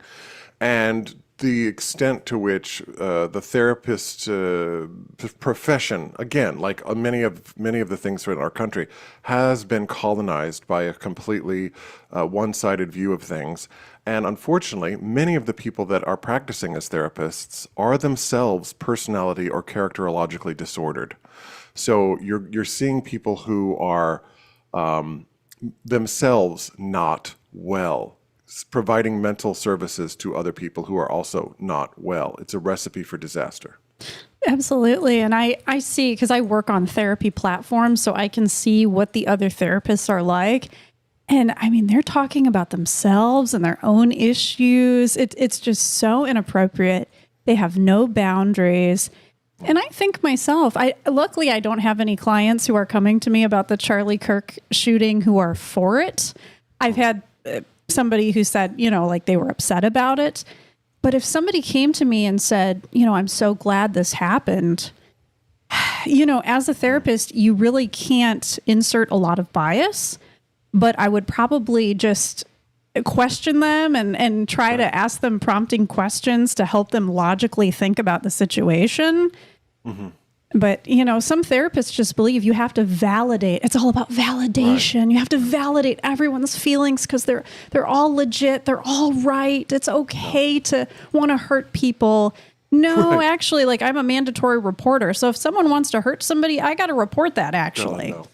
Well, and it's also, I mean, like I said earlier with the social media this week, I think many of us are waking up to the psychopathy that is surrounding us everywhere. Friends and family, that we're really waking up to seeing the true characterological structure of who people are, maybe some of us for the first time, to see the depravity to which they have descended. And for a lot of people, like for myself this week, it was the sort of factor for me that was like, I'm walking amongst literal demons. These are not human beings. They've lost their humanity. Like I think that's at the, who was it, the quote by Nietzsche, who says that, if you stare too long into the abyss stares back into you. So you better be careful because you can become the monster that you hate. And I think a lot of people have become the monsters that they hate. They are the monsters and they can't see it. But these are the people that are supposed to be in charge of our mental health.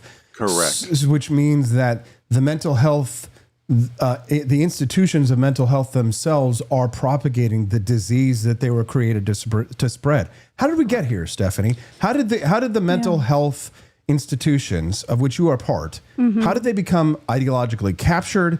How did they become the vectors of diseases that they were meant to fight?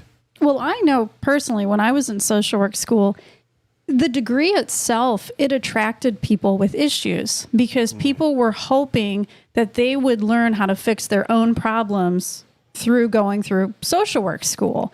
So I remember I had a classmate who would talk about, her entire trauma history, and she'd get really upset in class and nearly pass out. And it's just I think social work in general, that field, it attracts people who have issues because they get to learn the skills to cure themselves. And so they think, oh, well, if I can cure myself, that's great. Killing two birds with one stone, get a degree next to my name and also heal my wounds. Well, and also people are paying me. Doesn't this great? And I'm in charge and I'm the person in the room who has the control. Yeah. So it can be a power trip as well. It's like, I'm the authority in the room. I'm the expert. So it can create a real imbalance of power in the room. And also there's a name for what you just described, wounded healer. Right? A person who is wounded and is a healer. And, that what you described is spot on for that. It's like, oh, I'm attracted to what is my dysfunction.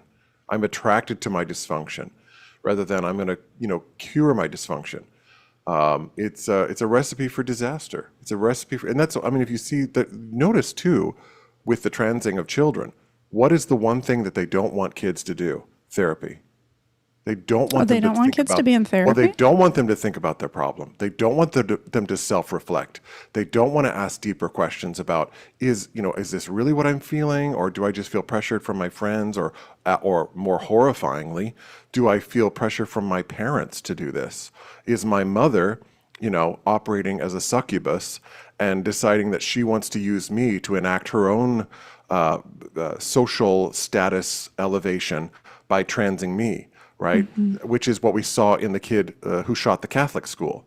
His mother was pushing that, not him, because did you see that the kid was like, I don't want to be trans. I don't want to be trans. Right, and his mother was the one who was kind of pushing the whole thing. And the father left the situation because I think the father got out of the situation. So, well, I think nowadays the therapists, they see themselves as protecting the transgender children because they're saying, come to me. I'm going to protect you from your parents.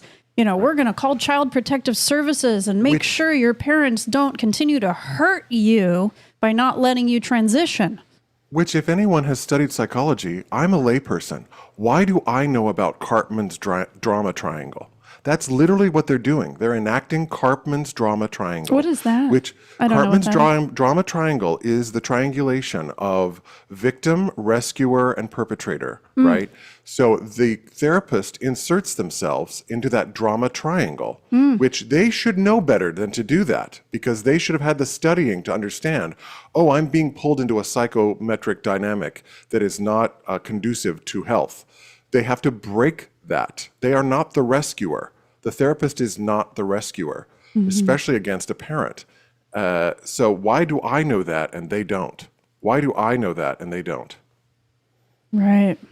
If you're just tuning in to the Wake Up America show, I'm Austin Petersen. We are on standby for a press conference that the FBI is setting up. They should be here soon to discuss the apprehension of the alleged killer. Check 1 2, mic check 1 2 3 4. We're still doing microphone checks. We understand how microphone checks are. They're very serious because you don't want poor audio quality coming from there. Yep. So we are tracking that story this morning, and we will be going live to that press conference when it begins. The FBI is supposed to be having this momentarily. We will be live reacting to that. I'm Austin Petersen, and my brother Justin is joining us live. That's my wife Stephanie.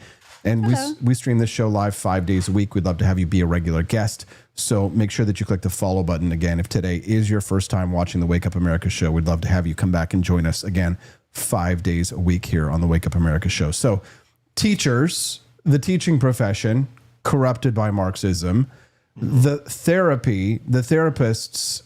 corrupted by mental health issues, mental illness of their own. Anything else? But as you're saying that, notice again. We can notice patterns. Academia, it's centralized in academia. All of these things, it's like spokes of a wheel. It's right in the center. It's right in the middle of it. So if therapists aren't getting trained in some outside extra academic institution, it's occurring in colleges. They're going to school for psychology. It's happening in academia. It's not happening in like Votech training schools. It's happening in academia. Yeah, I don't know. I'm not sure what it is. They just tend to hire these kinds of people. Whoever's up at the top, they just hire these kooks. Well, and there's a licensing aspect to it, Stephanie, that you do, but there's all these people who are running around who are setting up private practices, acting as therapists. They're life coaches. Life coaches, yes. Yeah. All you have to do is like take a certification program and you can be a life coach. You don't have to go to college. So yeah, a lot of these kooks actually have not gone to college. Yeah, that's a good point. So I guess we can't always blame academia because these life coaches have not gone to college. They're like self-appointed experts. Correct. And those are the people spewing all this stuff mostly. Right. But like if somebody goes on BetterHelp, okay, or one of these platforms, are you going to get someone with a life coaching certification? Certain platforms allow certified life coaches, but then other ones don't. So on BetterHelp, I think they allow like psychologists, licensed practicing counselors, social workers, psychiatrists. I don't know if they allow life coaches. So that's a good point that life coaches are not out there front and center as the first people to help individuals. Yeah. Because I think if it's medicalized, it has to go through some sort of academic thing. Yeah, that's true. Life coaches are just like fighting to be the same as these other people who have degrees. But you know why? Because they want the status. They Mhm. want the status. Yeah. President Trump announced early Friday that a suspect for Charlie Kirk's assassination was turned in by his father, with law enforcement sources saying that it is a 22-year-old Utah local by the name of Tyler Robinson. Trump says that he thinks with a high degree of certainty that they have the killer. Somebody who was very close to him turned him in. The president then revealed that it was the suspect's dad, who related through a minister who was involved with law enforcement. But think about being that dad, having to turn in your son. I mean, probably feels like the biggest failure of all time. Yeah, but if your son was a killer, isn't that a bigger failure? Yeah, I mean, that is a bigger failure. But Sorry. I mean, come on. I mean, parenting has to play a role in this behavior, Justin. We got to talk about does. parents. We talk shit on therapists. We talk shit on school teachers. Let's talk shit about parents. Listen, this is coming from the No Lives Matter guy, right? It's like, I don't, and nobody gets a free pass. Nobody gets a free pass. Yeah, no, you're right. It's parents too. It's parents. Yeah. How does your child become activated in that way? Yeah, that's a good question. I mean, I know psychopathy. I mean, I don't know how that develops. Usually you've had some sort of trauma in your life. Speaking of, watch this girl have an interaction with her dad over Charlie Kirk's murder. Listen to this. He deserves to be because he said that if his daughter got raped, she would have to go through with the pregnancy. So I don't care that he got shot. So if I said something someone didn't like, they should shoot me. If you said something deplorable like that, then yeah, someone would probably shoot you. I could say something that somebody could think is horrible, and you think that it's justified that I get shot? It's justified that I get shot? Openly is okay with his daughter going through with the pregnancy, if she was, then I don't care that he got shot. Exactly, it doesn't affect me, so I don't care. No, how does your daughter have a baby? Even if she got... Because that's a disgusting thing for him to say. So if he were to say something like that, it's literally like, it makes perfect sense that he got, because he's a terrible, disgusting human being. Like, you can't just go around saying terrible, disgusting things and... No. It's called freedom of speech, your dad says. I don't think you matter. I don't think she Because gets you it. can, like, go to jail for some things you can say. So I guess there's not freedom of speech in some terms. There you go. Terrible bangs, by the way. Jesus Christ. This is the room temperature IQ that we're dealing with on a regular basis. They don't understand our laws. They don't understand. And also, these are the communists, Austin. Like, it doesn't affect me. Bitch, who's me? There is no me in communism. There's only we. Okay? Yeah, it does affect you. It does affect you. We live in a society, and it does affect you. I mean, I just wonder, how did her father raise her? If they're just having this conversation now, they should have been having this conversation when she was a lot younger so he could teach her about freedom of speech.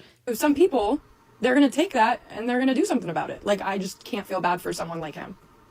So she's saying she's raining down the fire of justice on her own head because anyone can think that her beliefs are disgusting and that she also, by dint of carrying those beliefs, should be terminated. Right, That's what she's admitting to. Right. She paints a target on her own back. Correct.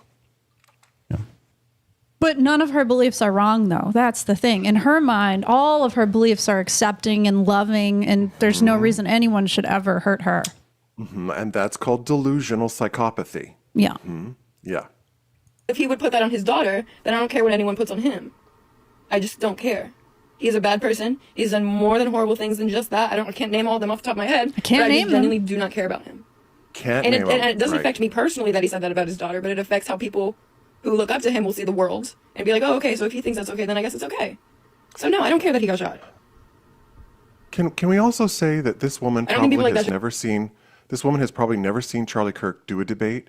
She's probably received all of her opinions from social media from people that are already in her her sphere of influence. TikTok. She has probably not sought out information of her own accord to say what is really going on. No, she's gone along with the hive mind of whatever her group has told her that he has said, without out of context, I might add, and then go into a deeper exploration of what's really going on. These are the same people that will tell you about the Bible but have never read it. It's like, until you have done your due diligence, you need to sit down in the back of the classroom with the other D students and be quiet and do your homework and leave the rest of us alone. Yeah. All these people have so much anger inside. You can feel that tension, like while she's talking on the camera. She's just got all this. Steffi, it's baked into their belief system. Yeah. Their entire belief system is built on resentment and hatred. Yeah. They hate success. They hate achievement. They are resentful of other human beings who have more than they do. And all they know how to do is live a life ensconced in look how they look. Physiognomy is real. The reflection, they say in the Bible, out of the heart, the mouth speaketh. That's something in the Bible. I like to say, out of the heart, the face looketh.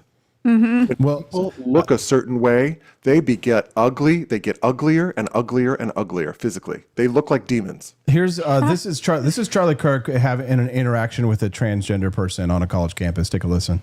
I just want to say I'm a transgender male. What age should kids be able to get things like hormone therapy? Because I don't know what's true, what's not. Tell me, are you comfortable telling me your story? I've known that since like 3rd grade, and I'm currently 19, almost 20. I've known basically since then. I didn't start going by like a different name until 7th and 8th grade. I just don't know, with the whole medical stuff, what's true, what's not, what's helpful, because I've heard so many different opinions. First of all, thank you so much for that. Yeah, of course. So I'm going to have an opinion that very few people will ever tell you, which is I want you to be very cautious putting drugs into your system in the pursuit of changing your body.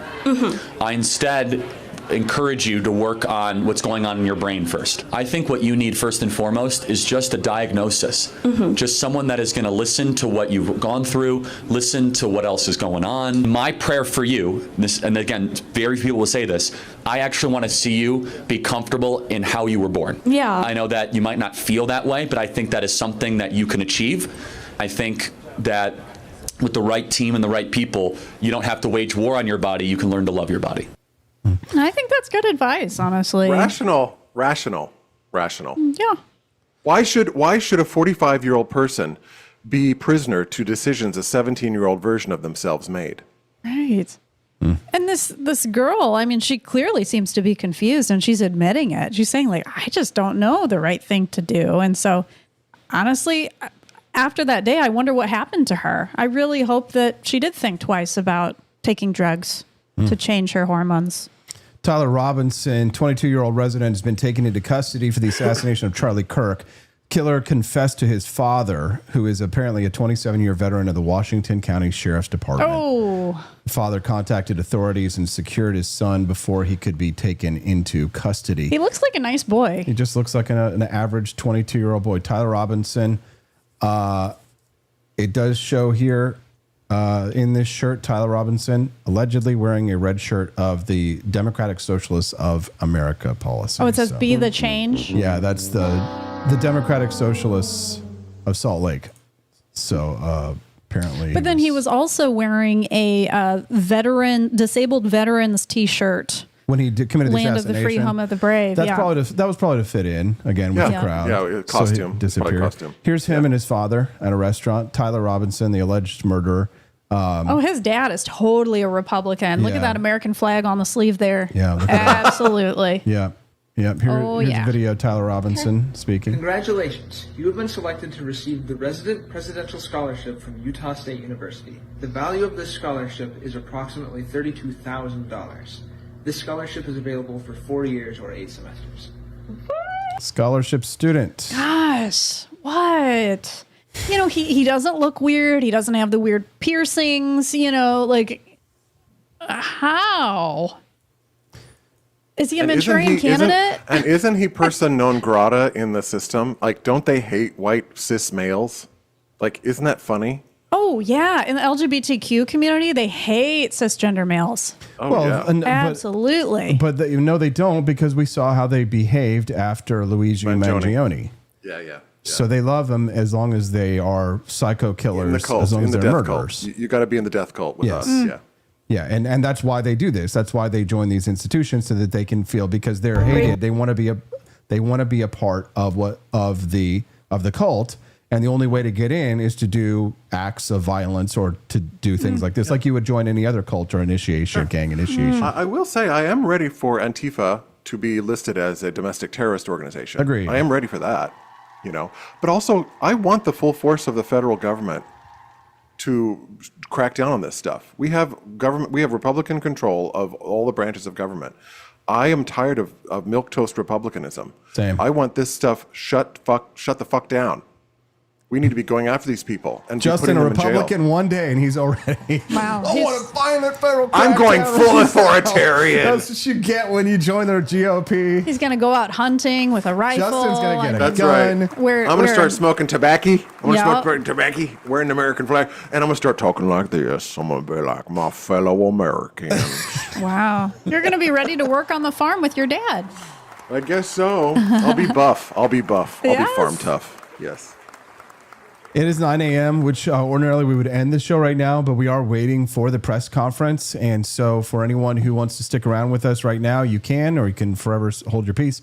Is baby Hazel still sleeping, Stephanie? Yeah. Okay, so so we'll say right now that Hazel's going to be our alarm. So we'll keep going as long as Hazel's sleeping. Justin, I have a hard stop. You have a hard stop? You got to go? That's okay. I do. I'm so sorry. That's Otherwise, I okay. would stick around with y'all, but I do have a 10 o'clock meeting. So No worries. Not a problem at all, Justin. We love you Love very y'all. much. This was Thank you. fun. Thanks Yeah, for it having was. me on. Thank you for your And, insights, and congratulations on becoming a Republican. Yeah, welcome to the Republican Party, Justin Petersen. It was surely by force of necessity. If you feel that you care about liberal values, Justin, you know what's going to happen now that be you on join the side. The next thing after you get the gun and after you get all the all the other stuff for being a Republican, next thing is you're going to come around. You're going to have a girlfriend.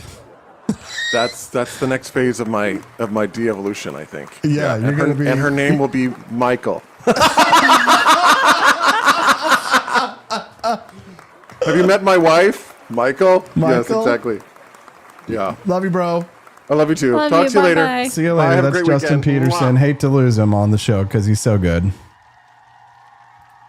Oh gosh, there goes Justin. So we're still waiting for the FBI to hold their press conference. We do have confirmation that the alleged killer is in custody. Tyler Robinson taken into custody for the assassination of Charlie Kirk, according to multiple news sources and President Trump. The killer confessed to his father.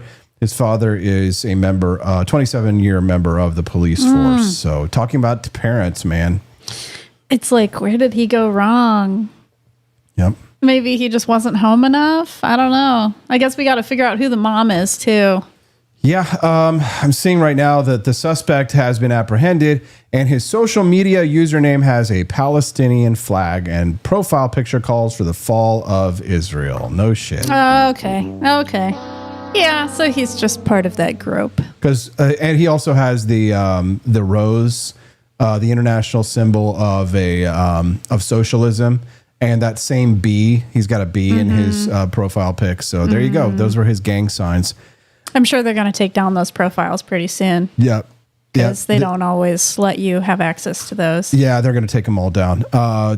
Let's see. Robbie Thurman says, "Welcome to the family." To Shelley Bell. Welcome, Shelley Bell. I'm not a Republican at this time. I'm not registered as anything. We don't have to register in Missouri. Oh, yeah. In Massachusetts, where Justin just was, they probably do have to register in order to vote. If you want to vote in primaries, you do. Mm-hmm. You probably, yeah. So you may not. I ask for the Republican ticket. I do.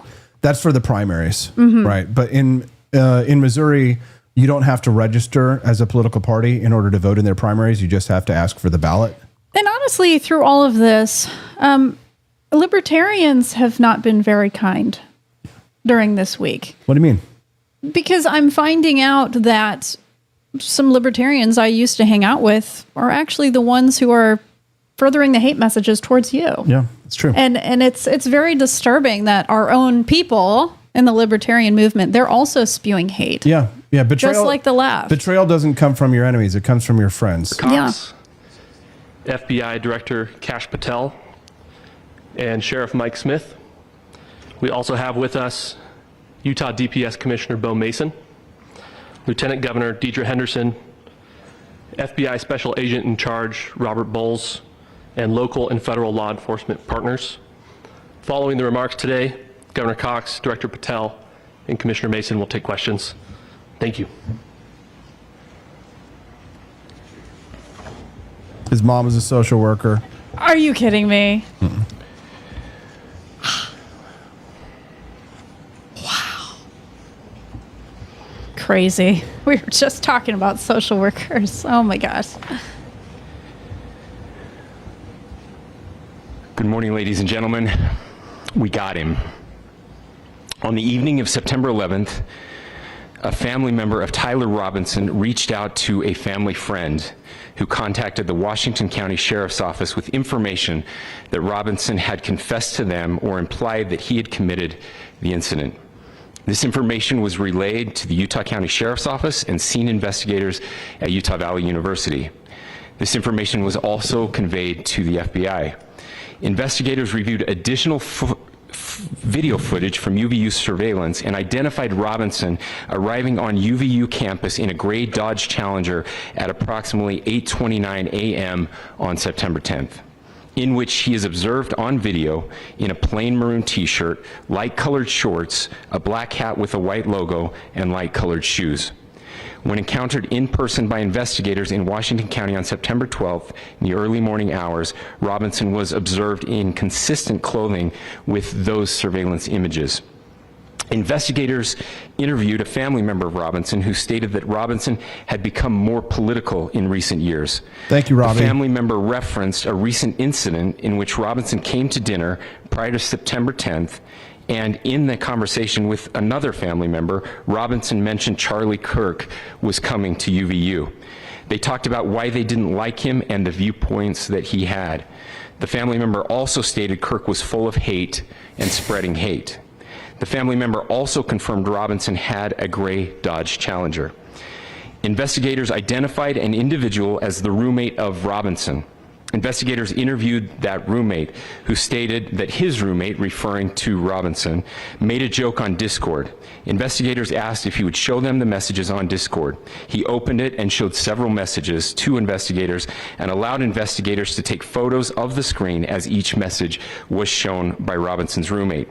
These photos consisted of various messages, including content of messages between the phone contact name Tyler with an emoji icon and Robinson's roommate's device. The content of these messages included messages affiliated with the contact Tyler, stating a need to retrieve a rifle from a drop point, leaving the rifle in a bush, messages related to visually watching the area where a rifle was left, and a message referring to having left the rifle wrapped in a towel. The messages also refer to engraving bullets and a mention of a scope and the rifle being unique. Messages from the contact Tyler also mentioned that he had changed outfits. I know there's been speculation as well as to the writing on those casings, those bullet casings, and I believe we have that as well. Here it is. It's big. And I will share that with you now. The trans stuff. So the area north of Campus Drive Road where the suspect crossed over, you saw some of that in the video that we released last night, consists of a grassy area with trees on the edge of the UVU campus. Investigators discovered a bolt-action rifle wrapped in a dark-colored towel. The rifle was determined to be a Mauser Model 98 30-06 caliber bolt-action rifle. The rifle had a scope mounted on top of it. Investigators noted inscriptions that had been engraved on casings found with the rifle. Inscriptions on a fired casing read, "Notices, bulges, capital O-W-O, what's this, question mark." Inscriptions on the 3 unfired casings read, "Hey fascist, exclamation point, catch, exclamation point." up arrow symbol, right arrow and symbol, and 3 down arrow symbols. A second unfired casing read, "Oh Bella Chow, Bella Chow, Bella Chow, Chow Chow," and a third unfired casing read, "If you read this, you are gay, LMAO." We are indebted to law enforcement across the state who's worked seamlessly together, local law enforcement, state law enforcement, and our federal partners with the Federal Bureau of Investigation. We're grateful for everyone who worked together in such a short amount of time to find this person and to bring justice. I want to thank the public who has been so engaged, reviewing videos, helping us with sending in tips, and helping us get to this point. I want to thank the family members of Tyler Robinson who did the right thing in this case and were able to bring him into to law enforcement as well. I especially want to thank the family of Charlie Kirk, Erica, Charlie's parents, his children. I want us to be thinking of them as we bring justice in this case.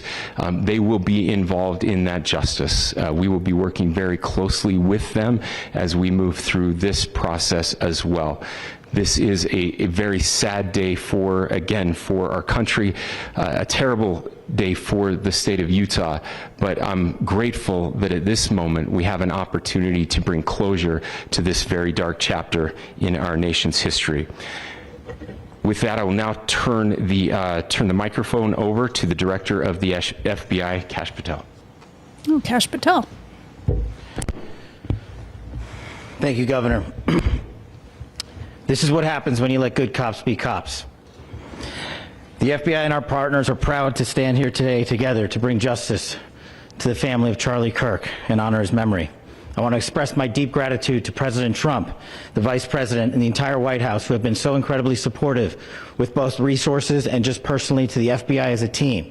They had our backs the entire way, and I just want to express my gratitude for giving us the resources we need to operate in this space to bring this sort of justice at this sort of speed. In 33 hours, we have made historic progress for Charlie. Governor Cox, our partnership has been absolutely incredible these last few days. Our partnership will endure. Your state and local partners, your sheriffs, your DPS community has been unbelievably impressive in the hardest of times. And a case like this cannot be solved, cannot be brought without partnering with your state and local authorities. The FBI has a certain role to play, and we will play that role, and we will lead out for the federal government. But Governor Cox, we are so grateful for your state partnership that led out on this investigation. A little bit of the timeline. Charlie was shot at 12:23 p.m. on Wednesday. The first FBI agents arrived on scene in 16 minutes with chiefs of police at 12:39 and secured the scene. The FBI immediately launched fixed-wing assets. We utilized these assets to transport personnel, specialty technicians, hostage rescue teams. We also utilized these assets to go back and forth from the East Coast and here in Utah to transport forensic evidence and other evidence that will be analyzed and is being analyzed at our FBI laboratories in Quantico and other laboratories, including the ATF. At my direction, the FBI released the first set of FBI photos of the suspect at 10 a.m. local time on 9/11. Then, shortly thereafter, the FBI reward of $100,000 was released at 10:45 a.m. local. Myself and Deputy Director Bongino arrived on the scene at approximately 5:30 p.m. on 9/11. The governor led a press conference last night at approximately 8 p.m. where at my direction, the FBI released a never-before-seen video of the suspect. We also released new images to the public of the suspect. And just last night, the suspect was taken into custody at 10 p.m. local time. Damn, last night. In less than 36 hours, 33 to be precise, thanks to the full weight of the federal government and leading out with the partners here in the state of Utah and Governor Cox, the suspect was apprehended in a historic time period. And I want to highlight what Governor Cox said. This would not have been possible without you, the media, and you, the public. That's why we went so public, so fast, and we're so transparent, and we're committed to that transparency. The crime scene, just a little bit there. It is a large crime scene. State and local authorities, along with federal authorities, processed that crime scene quickly. And I even had the ability to walk through that crime scene and walk through the steps the suspect took. Okay. Interesting question being raised in the chat. What are they saying? What they wonder if his dad will get the payout now. Oh, if I were the parent, I would say keep the money. Keep the money. Yeah, I wouldn't collect money from turning my son in like that. But I mean, I would feel, terrible enough about this whole situation and the fact that my child killed someone. Or what I might say is give that money to the family. Give that money to Charlie Kirk's family. Yeah, don't donate it to Turning Point USA. That's what I would say. Something I wouldn't. I wouldn't take it. I don't know. Would you? No, absolutely not. No. And we are running out every single lead that we can. Every one of those leads will be run out. The arrest is a testament to the dedication of good law enforcement being great, and partnerships in law enforcement, which I've tried to highlight as my tenure as the director of the FBI. There is no better relationship for law enforcement than the FBI to partner with state and local authorities, and you've seen it here in these last few days.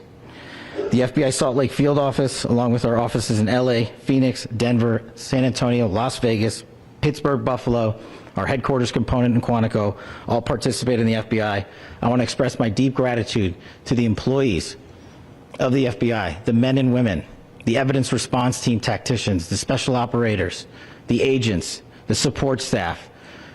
You have done monumental work in historic time when the public, who had a right to demand such an expeditious solving of an investigation, the FBI answered that call diligently, critically important to our nation. They're all patting themselves on the back right there. I liked the first guy better. He actually gave us good information. Well, and this guy is like, oh, we want the FBI to work with the smaller governments. They were under the gun. States. They were under the gun. Yeah. That's the thing, is that they needed to catch that killer fast.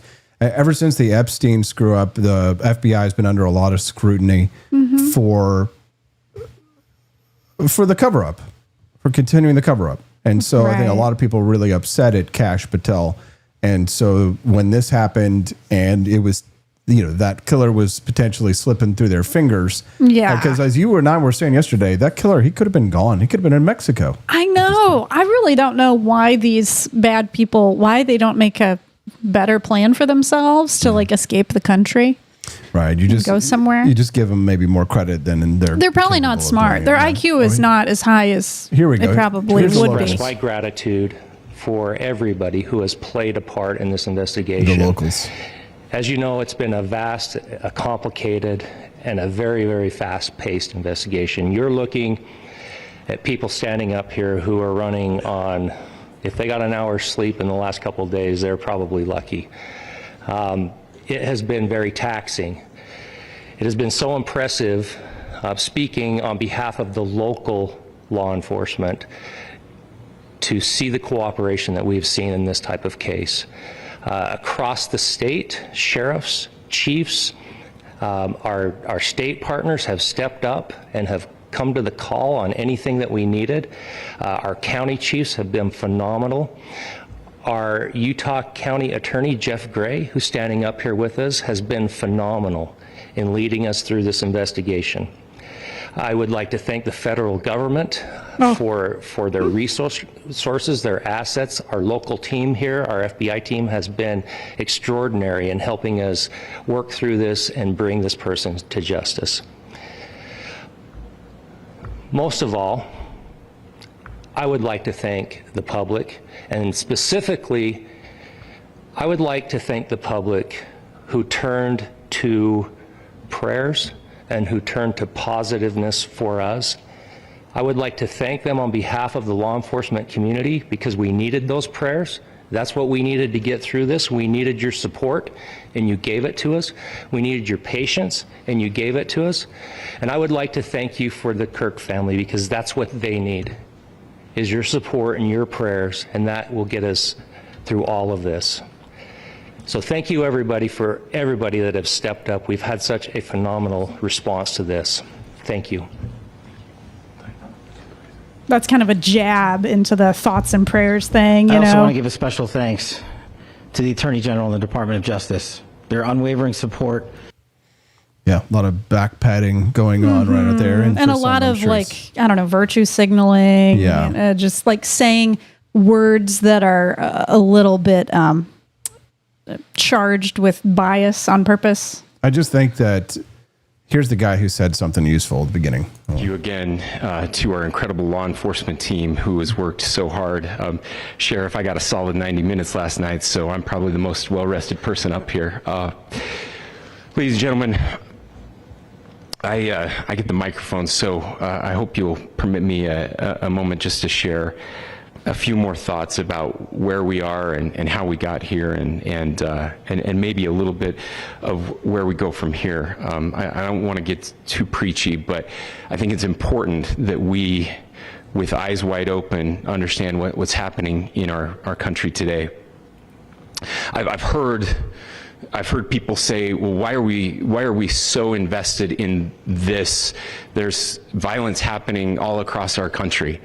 And violence is tragic everywhere, and every life taken is a child of God who deserves our love and respect and dignity.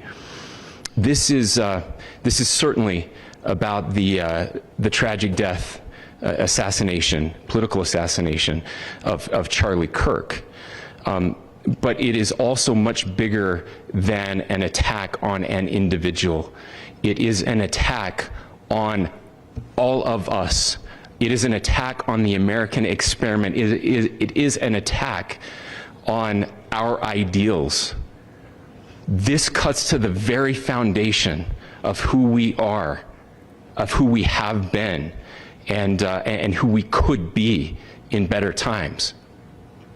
Political violence is different than any other type of violence for lots of different reasons. One, because in the very act that Charlie championed of expression, that freedom of expression that is enshrined in our founding documents, in having his life taken in that very act, makes it more difficult for people to feel like they can share their ideas, that they can speak freely. We will never be able to solve all the other problems, including the violence problems that people are worried about, if we can't have a clash of ideas safely and securely. Even, especially those ideas with which you disagree. That's why this matters so much. Over the last 48 hours, I have been as angry as I have ever been. They looked up this guy's the statements that he put on the bullet casings. Yeah, some of them are kind of weird. So it's "Hey Bella Ciao." That's a reference to an anti-fascist song. So it's an Antifa. Okay. Saying so, leftist. So he's Antifa. Antifa, leftist, right? That was the group that Justin was talking about. Needs to be declared a terrorist organization. Yeah. Here in the United States, and yeah, completely. Aren't they the ones that trashed all those buildings a long time ago, many years ago? They were like trashing Starbucks and all the city buildings. Yeah, for sure. And here's the thing: like they're all patting themselves on the backs for what they did, but I just want to remind people that it was the kid's father who turned him in, who was so it was like the most local of all local cops. It was the father of the killer, right? So I don't really even know at this point if anything Kash Patel had done, if anything law enforcement local, they probably spent millions of dollars trying to find Charlie Kirk's killer. And at the end of the day, it was a private citizen who turned him in. So. Yeah, because I know when we're all feeling emotional, we're going to give in to a lot of these words that these people are saying. But just remember, the federal government is not all that great. They're not all that great at doing things. Yeah, they're really not. Thanks very much for everybody tuning in. We went into overtime. If you enjoyed it this morning and you would like to support the Wake Up America show, many of you already made financial contributions. Thank you. Don't forget to visit the Grift Shop at thegriftshop.com. We did make Charlie Kirk's Freedom Tea over there. So if you want to grab a copy of it to remember Charlie, then please do so. And we'll see you tonight We're gonna, Freedom Arcade. I Yeah. guess maybe we'll talk about more of the updates on this, maybe or maybe just not. fun stuff. Just little stuff. You know what? It's time for us to we have to heal. Yeah. Okay. So at some point we have to go back to normal. Right? And I think Charlie would have wanted that, right? He would want people to, not mourn forever. Okay. It's important for us to go back to our normal lives. And you know what? We probably help people feel better on Friday nights. Yeah. They love getting together. You and hanging have out to. with us. Even when you're sad, just know that it's okay to feel happy too. It is. It's okay to have moments where you cry, and it's okay to have moments where you laugh, and that's totally normal. Yeah. It's like I say, one of my things that I say to people who have lost family members, especially if they're young or they lose a family member or a loved one, is I say, I know it doesn't feel like it right now, but you will be happy again. Laughter will come again. Joy will come again. You will experience happiness. Right now you're numb, right? Or you're angry, but you will feel happiness and joy again. And it's going to happen tonight, 8 p.m. right here, rumble.com/AP for Liberty. Hang out with all the crew. Nice to see you guys. Thank you so much to Decision Points, CSON Garoth, LW78, Mongoose 87, Dad Bod Baboon, BB for Liberty, and so many others who support the Wake Up America show. We're going to keep speaking freely, and that I think is the best way to honor the Kirk's memory. Love you, and we'll see you tonight. Bye-bye, Team. Be free. Bye, guys.